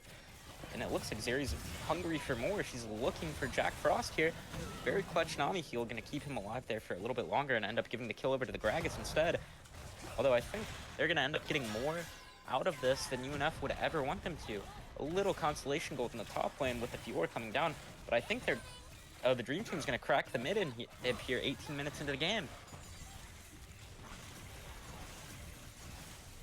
Fortunately for UNF, this will not be them ending the game, as they actually have a bit of a numbers advantage here for protecting the base, but this does make it way harder to even think about contesting those objectives. I mean, and while all that happens within the mid lane for UNF, it seems to me like Dream Team's Gragas is going to go ahead and get this third Drake, which is going to put UNF at a very dangerous point where they have to try to contest this next Drake no matter what, because I don't think, even with how dire the game is, they want the Dream Team to get the soul. Yeah, with them being on soul point now, with UNF not even having a single Drake, they would ideally need to be fighting and winning for 4 Drakes in a row here, which isn't that realistic. Not just because of the matchup, just because winning 4 Drakes in a row like that is a really difficult task to achieve. Yeah, it's honestly kind of crazy here. And I mean, look at this. Big invade coming in from the Dream Team here, going to seal away that buff. It's going to get Mike Beeston even more behind in experience and gold. Gragas has a 2-level lead, and I don't even know how much gold he personally has over the Pantheon on the side of UNF here. I think this could be a bit of an overplay here. Weaver's Wall going to come in to try to isolate, but I think he's going to end up way too far in. Nothing much really going to come out there other than UNF kind of just burning a Thalia ult for really no reason other than to bail out a bit of an over-aggressive play. Looks like Fiora is finally going to go ahead and get that second turret in the top lane. UNF now has no tier 2s in any lane. They have no tier 3 and no inhib in mid. Meanwhile, the Dream Team has every one of their towers up still. And don't even think about them having an inhib down. Like, the amount of lane pride they have here is just giving them so much free reign over the map. They're taking the Otacon here with all 5 members of UNF up. And we can see the Nami here scraping for the little bit of vision control that they can get, but it's not going to help much for the grand scheme of what's happening here, that Dream Team is just getting everything they want. All the kills, all the objectives. There's not really much UNF can do at this point, I feel like. It looks to me like the Corki might have finally overstepped just a little bit too much. 1,000 gold shutdown going over to Jack Frost there. after they get that kill onto the Corki. Yeah, well, that 1,000 gold shutdown is real nice for Jack Frost. It still doesn't really do much in the scope of there being a 13,000 gold deficit in the favor But of it is going to give them the man advantage going to this fight. It's going to be another big shutdown going over to Jack Frost there. Another kill onto that Ezreal, getting the shutdown on the Gragas there. They're going to look to chase him into their red side here. I'm surprised they're trying to save the turret here instead of looking for the full team wipe. I think UNF might be a little afraid to chase into that team fight since they know to a certain extent they get a little out-skilled, especially by people who are fed, like now that Zeri and that Fiora. That fight might not go the way they want to if they keep chasing. But I mean, I do think it's a little crazy they don't even attempt to stop the backs. I mean, there's no way they're that scared, they're that unconfident that they can't win the 3 or the 5v3. It's kind of just insane to me. Yeah, situations like that can go really wrong really fast, and that would just result in an instant loss, which I think is the main thing they're afraid of. That if if the fight turns in a way they don't want it to, that could just be game at that moment, just from the poor decision of chasing. So I kind of understand them holding back here. Yeah.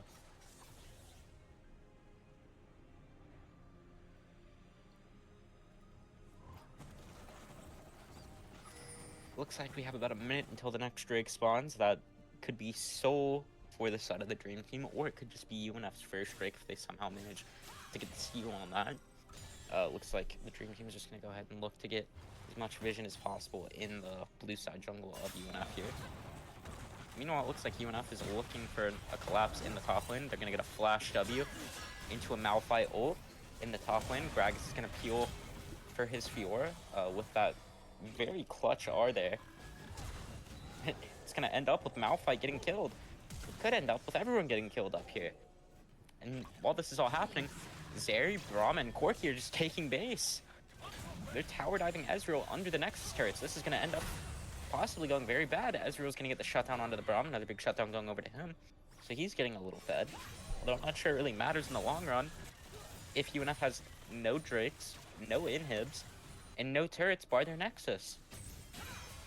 Especially with Baron coming up in a minute. This could honestly be game now without even getting Baron or Soul, seeing just the absolute advantage they have here with taking these turrets. That Pantheon R just to clear the wave. Zeri's gonna ER in, just to get a ton of damage. She's gonna get a double kill and she's gonna get out with her life, taking no turret aggro. Looks to me like Corki's gonna let the Hex Gate out. Malphite's in. He's looking for any of these low health characters, but Zeri is just too high. She's gonna get out.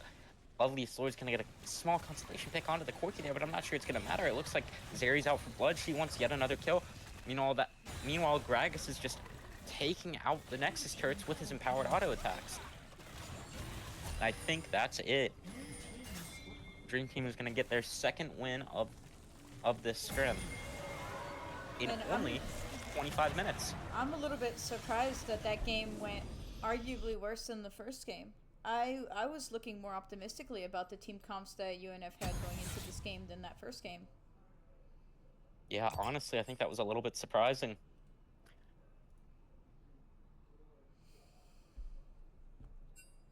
And really unfortunate for UNF there, especially going into this third game after taking 2 beatings in a row like that. They must be incredibly demotivated at this point. Yeah, I mean, that's kind of insane.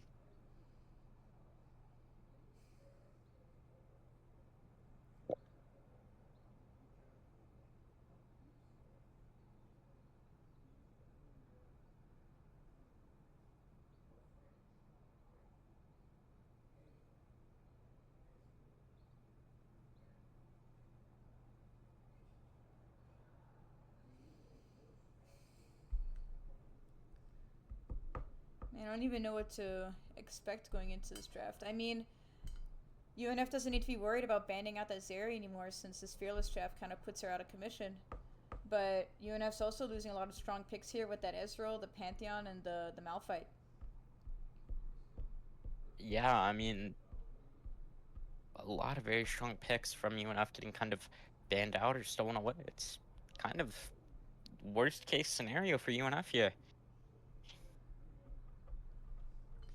Yeah, really unfortunate news. I wonder what team comp they're going to be going for next, because I want to say they had a great idea coming into this with such strong team fighting, but they were just able to get picked off so easily by that Gragas that it didn't really matter. Yeah, I mean, it's just insane to watch.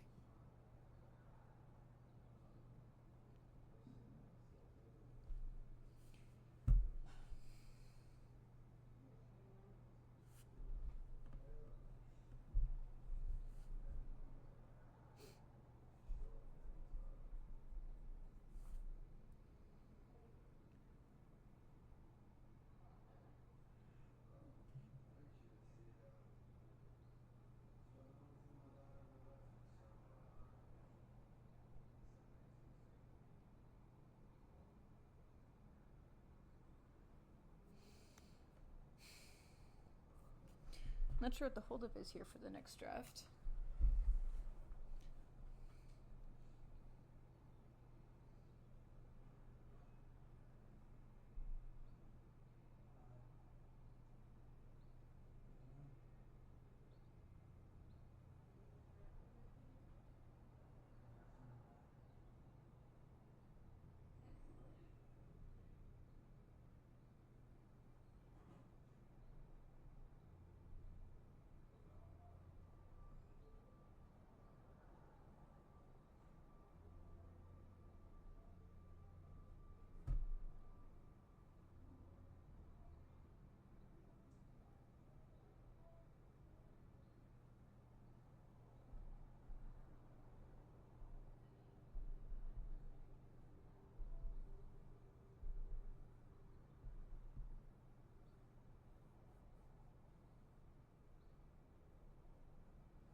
I think Jack Frost might be AFK here.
And we've got quite a long wait here for the draft.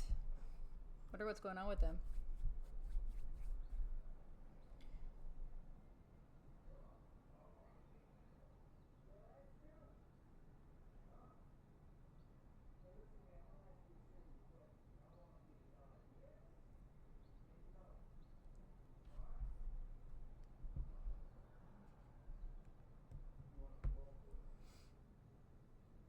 Alright, let's take a look at chat. See if anything's going on in chat.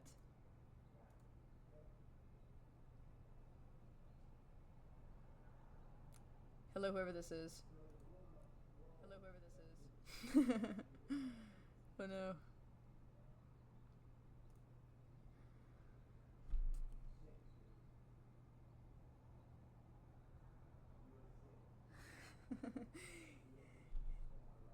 Yeah, didn't Jonas say that? That was a KS from the Malphite in top lane from Pantheon. I'm glad we got some people here vouching for UNF through all this loss. Woo! Super tough for them.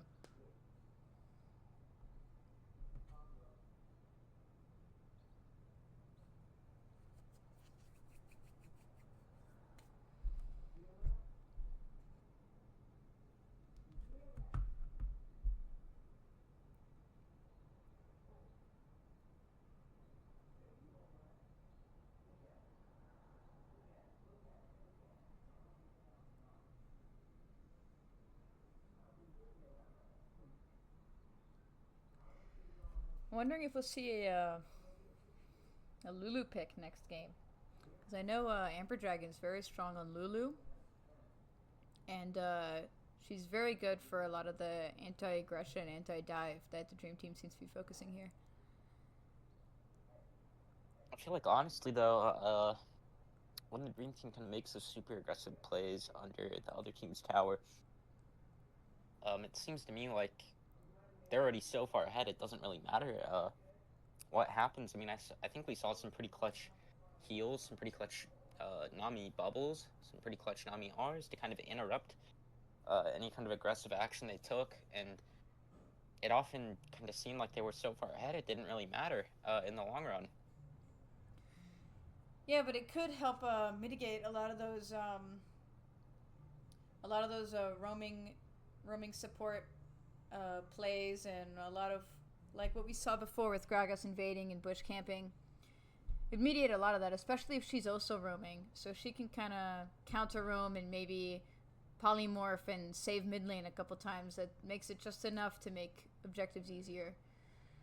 I'm not sure it'll be a game winning, but I can see it going very well for them. Would definitely be a bit of a good play for sure to go ahead and look to draft that Lulu. I'm not sure what else to be expecting though, because I doubt the Garen and Neferir and Soraka will ever go through.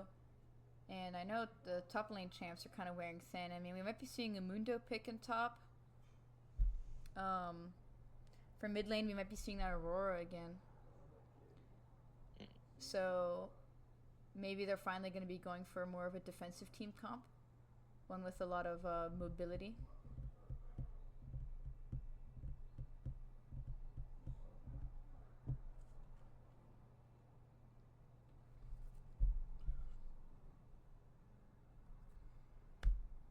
Can't say much about the Dream Team comp. I haven't seen their gameplay the way I have seen our Team 1's gameplay. So I don't know what their team comp looks like. I don't know what's going on in their head.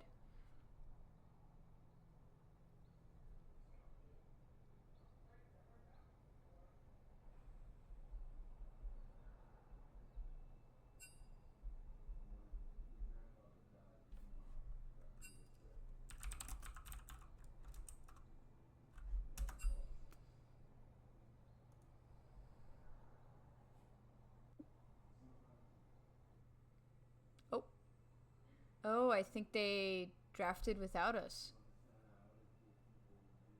I don't know what it is with us casting in these third games, but they seem to kind of like to do things on their own. Oh, and it looks like they didn't ban the Garen. Not only that, it wasn't B1'd by UNF. It was R1. It was gotten by the Dream Team. That is going to be insanely frustrating for the side of UNF there. Wow. Oh, look at that Lulu pick. I knew it. Good prediction there. Mordekaiser top, Warwick jungle. I wonder what Finn is going to be locking into the mid lane here. Syndra. Syndra pick, okay. So, again, from Dream Team, we're seeing a lot of mobility with that Pyke. A lot of roaming is definitely going to be happening. With the Mordekaiser and Warwick pick on UNF, they definitely are trying to look to do the same thing that they are with that Lulu and try to eliminate how much potential they have as a team fight by just kind of isolating people and making sure they can't be in those fights. Maybe picking them off, just ulting them away from what's going on, from all the action. But that might make it really difficult for people like Galio and Jin that have such distant, long-range ultimates that are just hard to reach. I mean, with Galio's ult, I think a lot of it's just about the knock-up. Uh, I'm not sure that's going to be something they'd really look to interrupt to begin with. Seems like we're going to go ahead and start loading, so we'll take a very short break here, and then hopefully be back to all of you quite soon.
And we should be loading into this game right about now. Yep, perfect timing.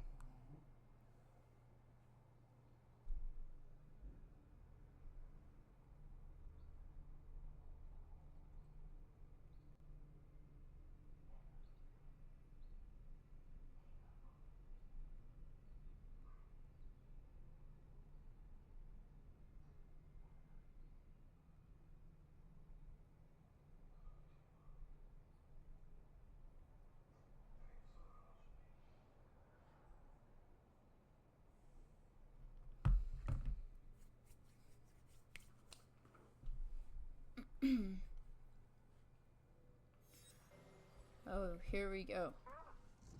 No issues this time. Fantastic.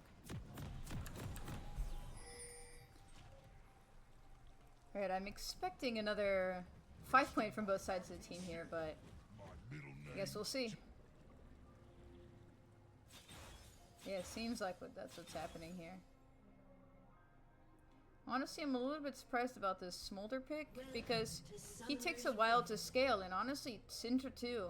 And both their games haven't gone long enough to even hit the 30-minute mark, which is usually around where Smolder gets his strength.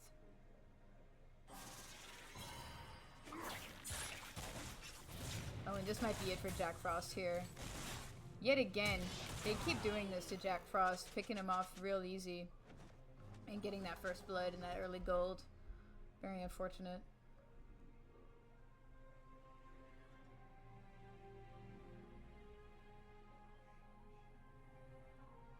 Minions have spawned.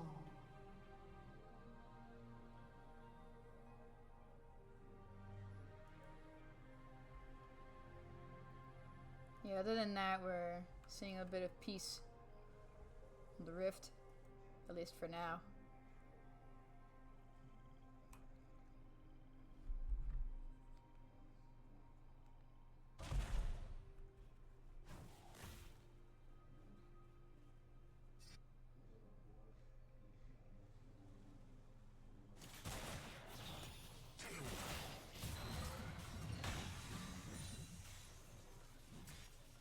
good thing about this top lane matchup is that Slingshot knows Garen very well, and I think he understands the interaction between Garen and Mordekaiser well enough to make sure this can go a little more his way than Dream Team is probably hoping it to go.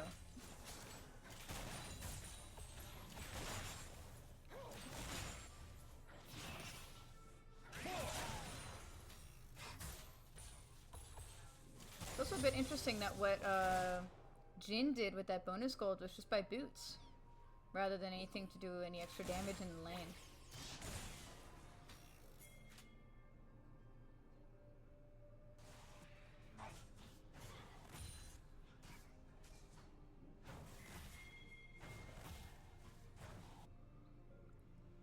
We've got Garen invading the top side here, getting deep vision, and finding out that Mike Beeston has in fact started on his bot side and isn't by his top side yet.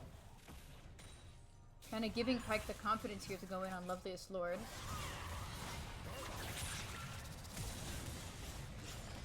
And they forced a flash out of Loveliest Lord, and that does save his life. They do not get the pick on Loveliest Lord there. But they did pop his flash. Very unfortunate disadvantage we had early. Oh, but Galio flashes in and he does end up securing the kill.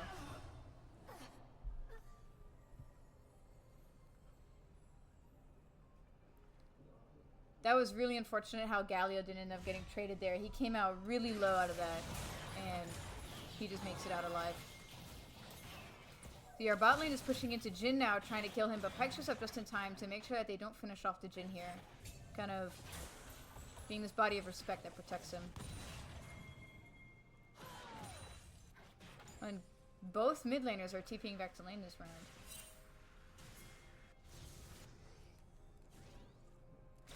Mike Beeston is here for the counter gank, but he seems to be a little afraid to go in as Vi and Garen have the upper hand here. So Mike Beeston decides to just back off and maybe try his luck with either bot or mid. I think he's just running down. Yeah, he's very interested in ganking this bot lane here, which is incredibly pushed up and slightly out of position. Hopefully saving them before anything bad happens. And there he kills that Pyke. And they're trying to finish off the Jhin here, and I think he'll be able to do it. Maybe even giving the kill to Smolder. He takes a double kill. Honestly, not even that big of a deal. Warwick being fed is really incredibly strong. Especially in the face of this Vi. Being stronger than this Vi is very important for these objectives we're going to be trying to go for. And any counter ganks that he looks to do in the future, maybe he won't be so afraid this time to help out the top lane.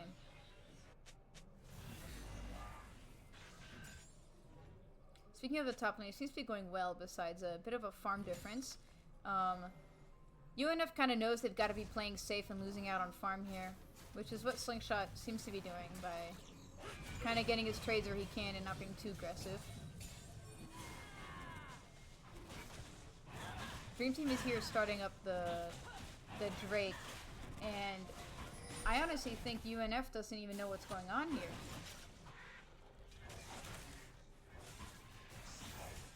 Mike Beeston and Amber Dragon are up to their own stuff, not even knowing what's happening here.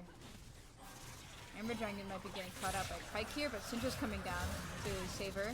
And upon reaching the Drake, Vi flashes over, introducing to the fight with Jhin and Galio rotating in as well, providing a numbers advantage and splitting the team up. Potentially getting this pick off to Syndra, but with Amber Dragon and Mike Beeston getting out alive. However, that does secure the feats of strength for the Dream Team.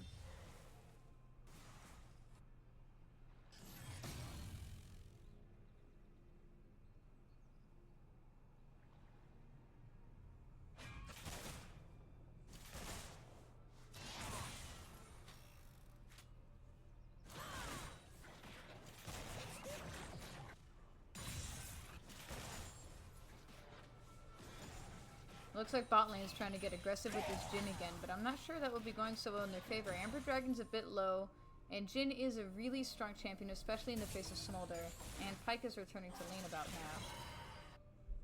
Alright, he's gonna charge up that hook just to look for if there might be anything there on Amber Dragon or Jack Frost, but looks like he's just gonna let that kind of burn out not really get anything for just trouble there.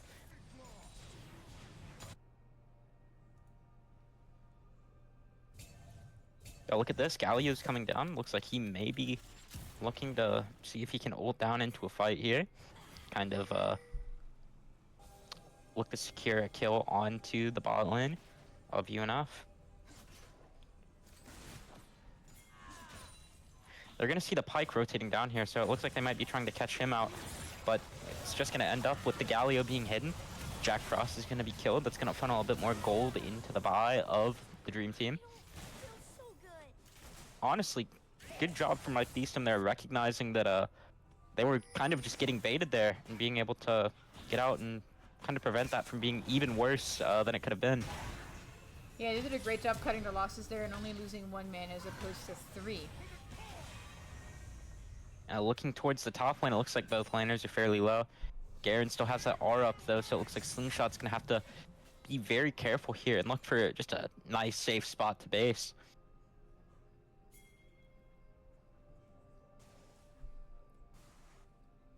And Garen was considering just pushing past that tower to kind of take out the Mordekaiser here.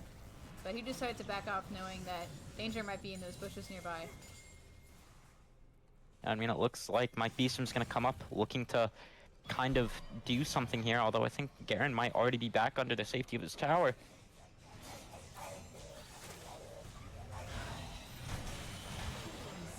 Great grab from the Mordekaiser there. That was a perfect way to secure that gank there. Yeah, just barely catching the Garen there, making sure he doesn't get to escape at all there. But I do think that means that UNF's going to have to base here, which is going to make them lose these Void Grubs. Although it looks like Mike Beeston and Amber Dragon might look for something here. Good Pyke hook there coming out onto Mike Beeston. He's going to get stunned with that follow-up, taunted by the Galio. I don't think he's going to make it out of this alive, especially with that Ignite coming out onto the Warwick. Although, good kind of shoved back there from the Syndra of Loveliest Lord, going to be able to get them off of Mike Beeston. And it looks like the Dream Team is just going to secure these grubs and kind of get out. Yeah, they're definitely doing a much better job this round, playing around all the peel they've got and kind of preventing more kills than need to be had, and just accepting that they're not going to be getting these objectives, likely any at all, but still trying their best. I mean, I think they're kind of just trying to play much safer in the early game, especially with them kind of playing a couple of scaling champs like Smolder and Syndra. They're just going to kind of let them farm, get a bit more powerful, then maybe contest these objectives a little bit later in the game. And maybe not like waiting for 20, 30 minutes, but maybe 15, 16. It looks like Galio's going to look for an ult here in this top river. He's going to miss the Warwick just barely, but it looks like the rest of his team is going to collapse onto the Mordekaiser here. Mordekaiser's going to find Garen here. Galio's going to come in for the taunt, look for a clutch. Mike Beeston's going to come back in, and Amber Dragon is here with the Luluar as well. Big polymorph coming out onto the buy. She's going to flash away. She's going to Q away as well. She's just barely going to get out, but Mike Beeston's going to jump onto her under the tower. This could end up being quite bad, but he's going to heal off the minion wave. Very good double kill there in the top river there from UNF, and they got out. 2 ults, both the Vi's, both Vi and Galio got taken down there. And they got 2 flashes out as well. That was a massive fight win there for UNF.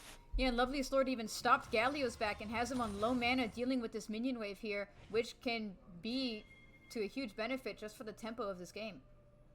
Galio's going to be very late back to mid lane. I think UNF are quite happy with how that turned out. That might also give them a little bit of a tempo advantage. Or not tempo advantage, a little bit of an ult and some advantage coming into the second Drake of the game. No flashes on Galio or Vi, as well as no ults. And with Jhin having no R as well, they could very well just steal this Drake away quite early here. And surprisingly, that Pyke doesn't have R either. He's not even level 6, so Pyke can't do much about this fight besides just hook someone out, which I don't think is going to be what the Dream Team needs here to win this fight. Yeah, I mean, that's one of the bad things about having a support that roams so much. There's not really much you can do if they're not level 6. Looks like Mike Beeston's going to go ahead and get that Drake. Very big objective secured there, but all the while in the top lane, it looks like Garen's just been murdering this tower. This teleport from Slingshot's just going to just come a little bit too late, and they're going to lose that first tower. However, I think that was totally worth it in the face of that triple kill and the Drake that they just secured. That is so much gold and so much better than they would be doing up at this point. And honestly, they seem to learn from their mistakes these past 2 games. Yeah, Garen, R, and Ignite going to be using the top lane there for Slingshot to get caught out there after that incredibly late TP. Honestly, I think this might be the first time all Scrim that UNF has had a gold lead, although it seems like it's only going to last for maybe about 30 seconds before they come back with a triple kill of their own and steal that gold lead right back. Warwick is hungry for that vibe, but that might be a mistake here. But he gets out and he doesn't commit. That is great news for him. Unfortunately, he couldn't get the vibe, but at least it didn't result in another kill to put UNF even more behind. Yeah, I mean, honestly, them only being down about 1,000 gold right now is probably the best case scenario, especially with losing that top tower.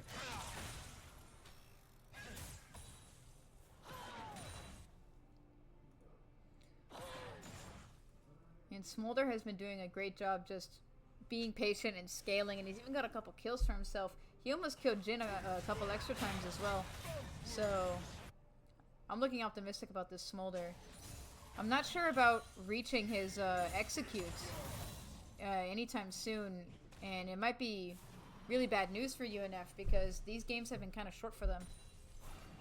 Yeah, Smolder's about 140 stacks short of getting that execute up. Though I'm sure UNF might be able to drag this game out just long enough for him to get that up.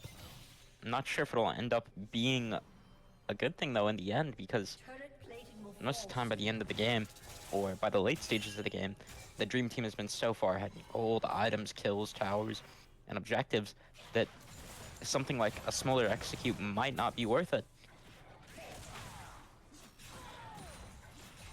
I mean, we certainly will be seeing with the way this game unfolds. I'm already also looking way more optimistic about this game, seeing that they still have a kill advantage, the objectives are relatively even. It's already looking better. But I think Loveliest Heart is getting caught out here. I don't think there's much you can do about that. Just got melted away. Yeah, I mean, that Pike roaming is just going to be such a big issue now for UNF, especially now that he has his execute unlocked.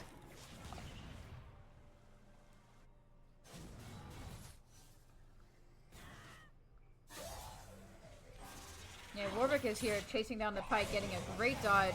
But Galio's going to be ulting in with Garen and Vi rotating out, with Mord also trying to rotate in, but backing off, seeing that this is a bit of a lost fight here. Warwick just might be getting picked off, and Amber Dragon also just kind of accepted that that was not going to go in UNF's favor. Very unfortunate pick in Warwick, especially since Herald is going to be up in about 10 seconds.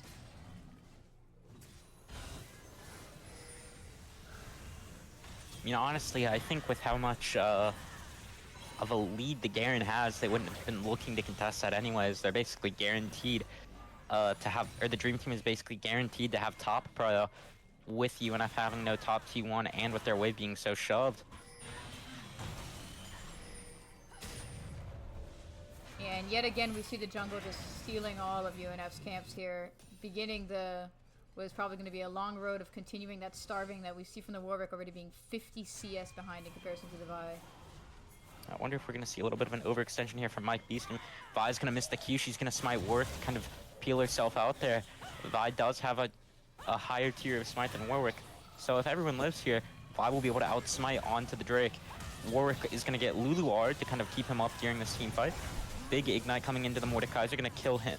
Kill going over to Galio. Pike is going to get the kill over to Mike Beast.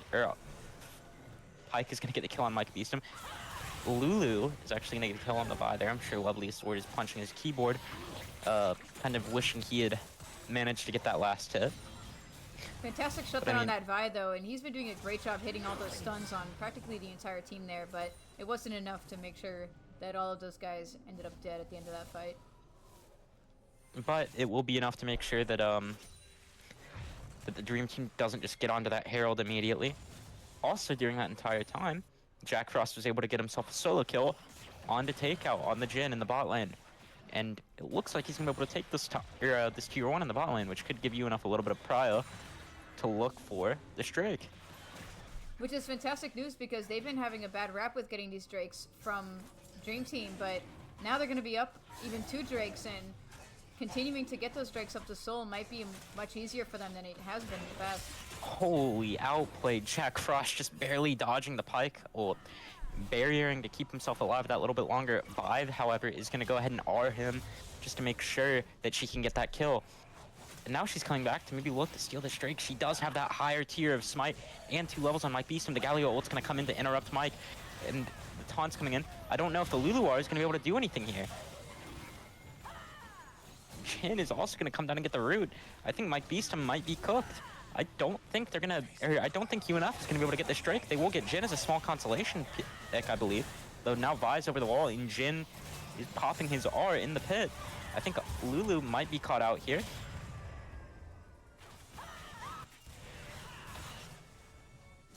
While Lulu did a great job of separating Vi, Jhin and Galio just secure that Drake without her.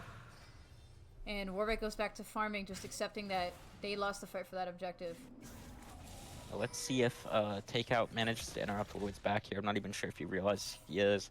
Looks like Vi is going to poke her head into Mike Beeston's red side and look to take anything he can get.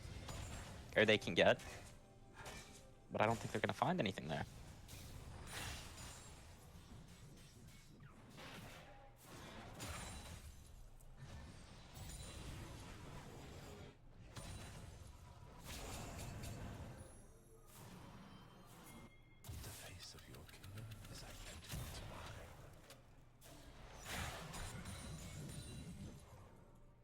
Yeah, it looks like both teams are entirely hovering this Herald, both wanting to zone for this and get it.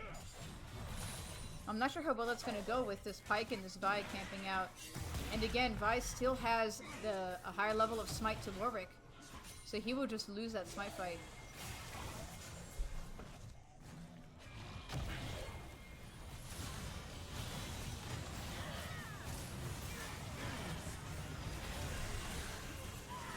And yet again, Dream Team does a fantastic job of picking out the Warwick, which is very unfortunate news, as that he's kind of the one needed for these objectives, and the team was split in half, and they've all been taken out except for their bot lane. While all that's happening, Jack Frost just keeps farming bot and keeps pushing it up and keeps taking the turrets as much as he can, essentially being the split pusher that they've been missing all this time. And he is at 145 stacks right now. He's building those up quick. I think their goal is for him to have that passive as soon as possible. Yeah, and I think that execute will unlock at about 225 stacks. Although I'm not entirely sure if having your Smolder split push in the bot lane during this entire, or during that massive team fight in the top lane is something you really want to have.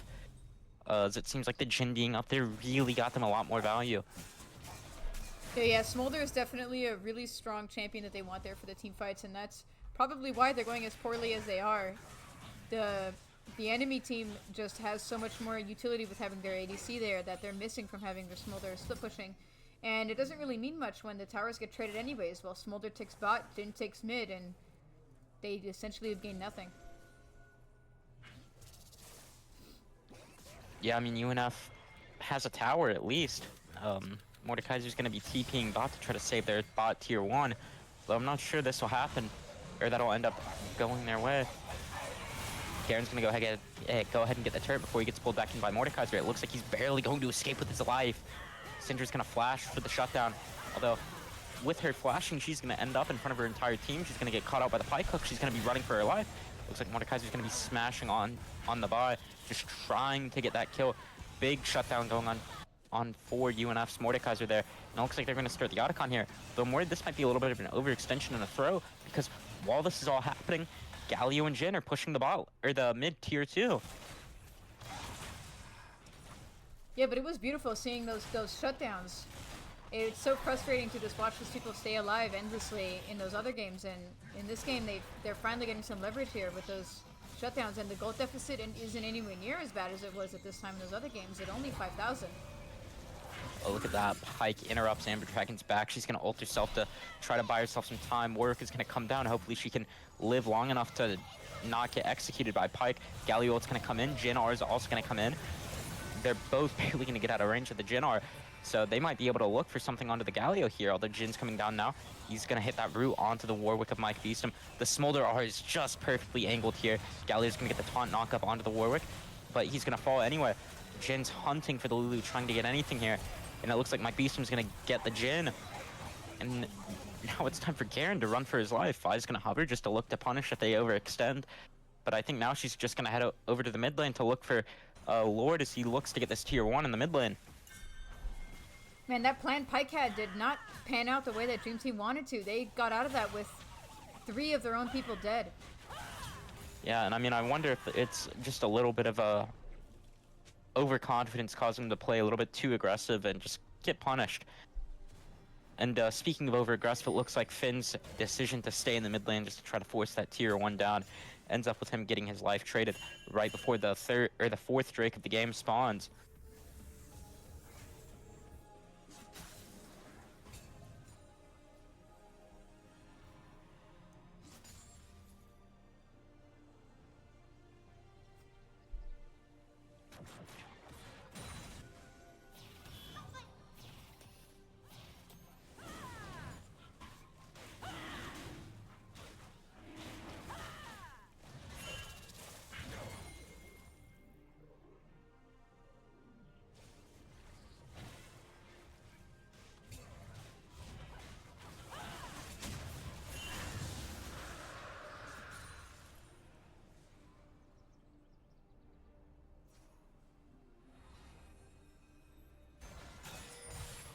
Not a lot really happening. It looks kind of just like both teams kind of just decided that the Dream Team would be able to get that 4th Drake for free. They're now at 3, which means next Drake will be the Infernal Soul going over to them.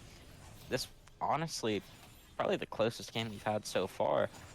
Looks like UNF only has about a just under a 4K gold deficit, and we've seen it get incredibly high in these other 2 games before. Yeah, with the gold deficit being so low, this honestly isn't looking too bad for UNF. This can still be turned around. Well, I mean, it looks like that gold deficit might just climb a little bit higher there with that incredible tower dive onto the Syndra of Loveliest Lord there. And the Rift Herald getting used in the bot lane. Wonder if we'll see another Herald drift here into another lane, although I think it looks like it might just go down anyway, as it stays in the lane while the rest of the Dream Team goes up into the red side jungle to kill Mike Beeston. Yeah, it's really unfortunate the one who keeps getting picked is Mike Beeston, because he's the one that's kind of the most vital for turning these fights around and for being there for objectives, especially since Baron is going to be up in just 20 seconds. Well, I'm not entirely sure that the Dream Team really wants to do Baron. I think they want to stay down here in the bot lane and look for picks right now. They just want to try to pressure UNF into making any kind of big mistake that they can really capitalize on to get guaranteed prio for this Baron. What is also looking good for UNF is that Smolder is about to have his execute with only 210 stacks. He only needs another 15, and he'll be able to wreck the field, which is what I believe UNF is waiting for. I mean, although if the Dream Team gets this Baron quite quick, they might not have enough time.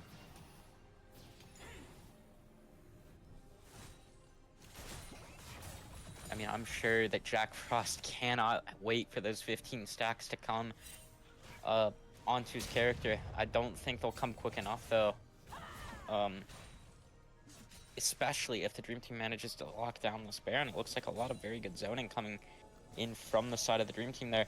They have an amazing job catching out Jack Frost there with the Galio and Viars. And Mike Beeston's gonna make a little bit of an overplay here. Even after getting the Luluar, I'm not sure he should really be in there. He's gonna get taken out by the Jhin.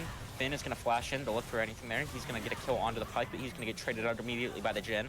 All the while, Garen gets a kill onto the Mordekaiser of Slingshot. It looks like the Dream Team might just go for this inhib, and I wonder if they're gonna attempt to just rush and end the game here with 4 members of UNF being dead and only the Lulu being left alive.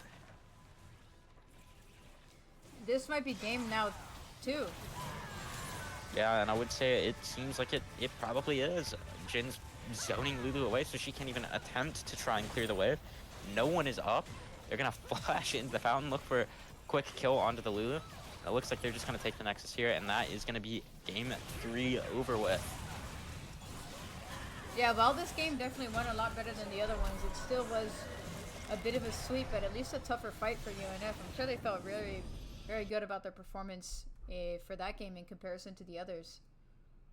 UNF kind of played it as close as they possibly could there, but still a very commanding performance there from the side of the Dream Team. Yeah, and with that last game, that is the end of tonight's scrims. That was a 3-game fearless match against the Dream Team from UNF Team 1. Thank you guys for tuning in, and we'll probably be seeing you guys next week.